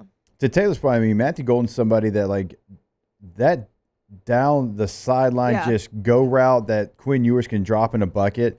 Like he does a really nice job of leaving just enough room between the defender and the sideline. Like he runs that route as well as anybody in the country, and they continue to hit that. Yeah. And so if teams aren't going to adjust and play coverage over the top of that, like that's a route that can change a game and win you a game. So like Golden has that. Now they need Gunnar Helm to be able to the intermediate stuff. They need Bond to make a play because like Moore Jr.'s made a couple of plays, certainly. The talent is there, and we've seen it in flashes, but outside of Golden, nobody else has been really consistent enough game in and game out. Because if they were, like Texas can match you weapon for weapon. Mm-hmm. Mm-hmm. Yeah, no, you're right. I mean, they definitely have the second best collection. Because Penn State and Notre Dame, they're very interesting because they're seemingly so similar. I also in a lot of ways, wouldn't be grindy upset and old school. If they used, like, hear me out. If they used Arch a little bit more. Like we know you want it. You were literally calling for him at the end of last game. But if you put him down in like fourth down situations, like fourth and short or something like that, or in the red zone, I feel like that could be very useful. So they've tried that, and it worked at first, but I feel like it hasn't worked as of late. Sark, though, the last couple times he's did it, like to Alondra's point, like it's worked well all season, but okay, he was doing this against Clemson. The game is in the bag pretty much. You have the ball. There's about 4 minutes to go. You're up by like 9 or 10 at this point. Yeah. It's 4th and 1. Weisner and Blue are both averaging over 5 yards per carry. They both have 100 yards. It's 4th and 1. All you got to do is convert and the game's over. He puts in Arch to do a QB sneak with their backup center because Jake Majors was out. You put in a new center, a new quarterback. What happens? Fumbled snap. They have to jump on it. Clemson takes over. Give it to Weisner and Blue. Like, you don't always have to be the smartest guy in the room. So, like, that's the thing. Like, you can give it to Arch. That's fine. But, like, Sark's going to have to not overthink that because he did that a lot in the Clemson game. Again, guys, here's what happens. Ohio State wins. Quinn Ewers leaves and then goes to Ohio State. And Ohio State wins back-to-back national championships with Will Howard this year and Quinn Ewers next year. I think Quinn declares for the NFL draft because I'm kidding because it's such a weak class. He goes for sure. I'm just kidding. But that'd be awesome. All right, when we get back, Ask the Bench. Keep it locked. Off the bench. Go to trashrangers.com, guys. They call me the Trash Panda because I know a thing or two about trash and waste removal. Really everything. I mean, I've literally driven trash ringers dump trucks. Who can say that? You've seen videos of it.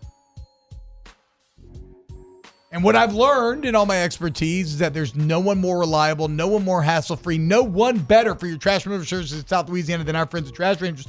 The local guys, okay? Unlike these national guys that keep the trash here but take the profits out of state, Trash Rangers, we're members of the community, okay? It goes into little league teams, into the church. It's here. Private jobs.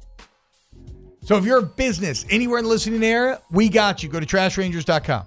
Yep, go to the website today. Sign up for residential commercial service. We always tell you multiple different sizes when it comes to the roll-off dumpsters. Call them today.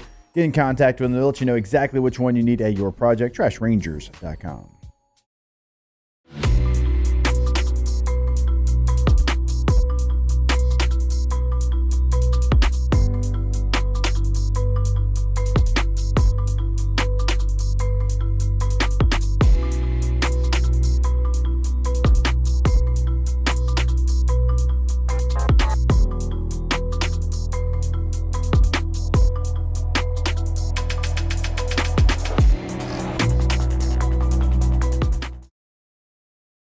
Breck teamed up to reimagine your parks, and you imagined big. With your help, we went to work, creating 12 beautiful community parks across the parish. A family-sized water park, miles and miles of trails, and parks just for your dogs. There are more places to splash, to explore, to run wild, and even soar. You imagined, we delivered. Gold.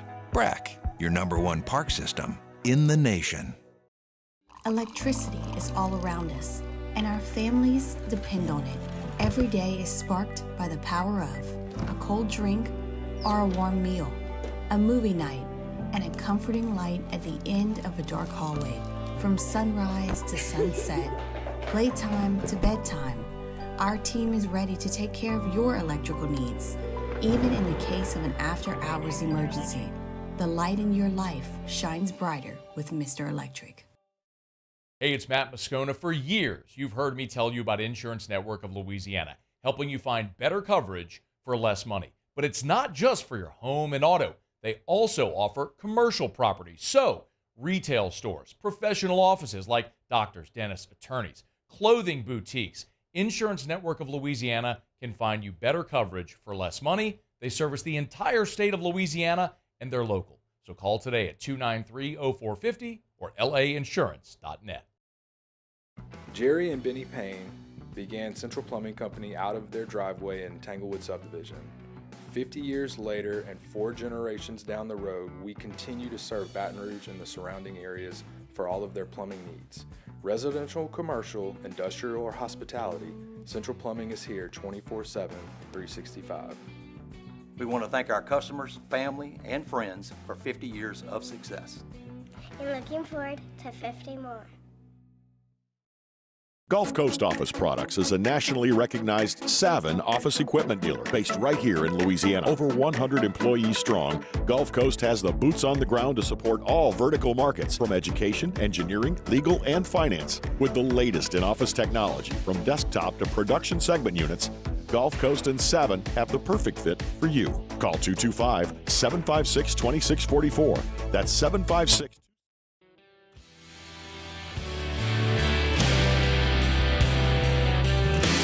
Welcome back to the 9th-ranked morning sports show in America. Off the bench. It's a shame I can't show it. And I see it, I can see it now, but I'm so far below it. Don't wanna talk about it. I say why not? Don't wanna think about it. I say there's got to be some good Reason for your little black backpack. Up, smack, turn around, he's on his back up. Y'all didn't know y'all gonna get a concert today. K to Z window coverings, KTOZblinds.com, my friend. You want those window coverings that wow?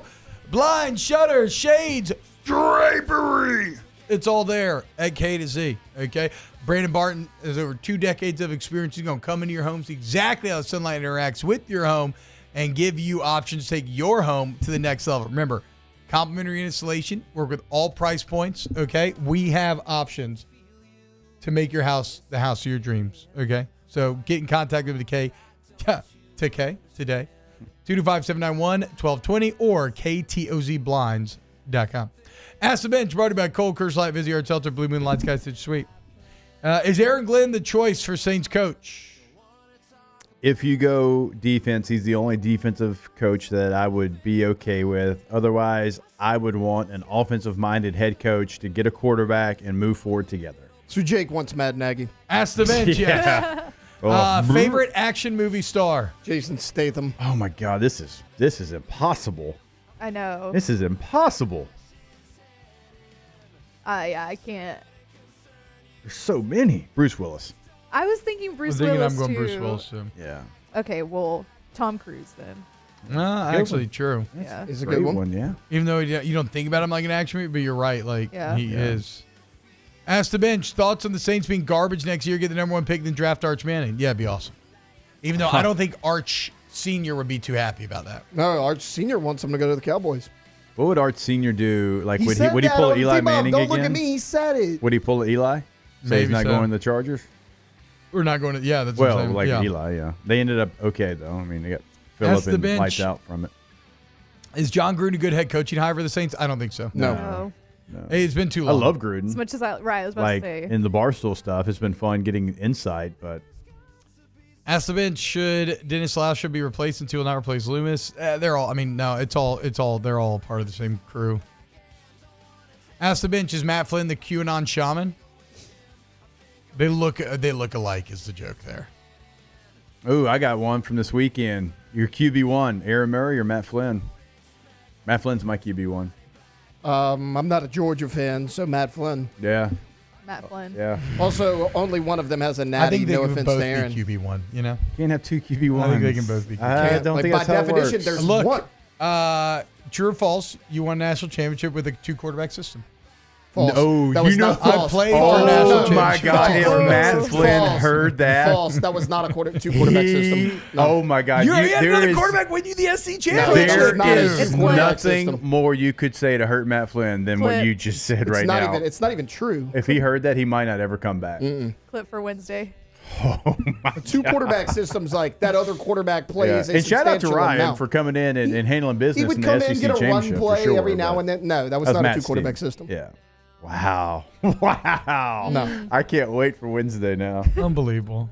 You see, guys, I have so much set up against me, guys. My God. Favorite movie based in a plane? Con Air. Snakes on a plane. Airplane. God. Con Air, yeah. Con Air, baby. Yeah. All right, we love y'all. We'll see you tomorrow. Off the bench. There it is, the extra mile. On the border of expected and extraordinary for those willing to go further. Like vans customized for work or play. With safety and tech to keep you connected. Supported by a 5-star sales, service, and finance team. And backed by the 1-star you know. So go the extra mile. It's never crowded because so few have what it takes to go there. Mercedes-Benz Vans.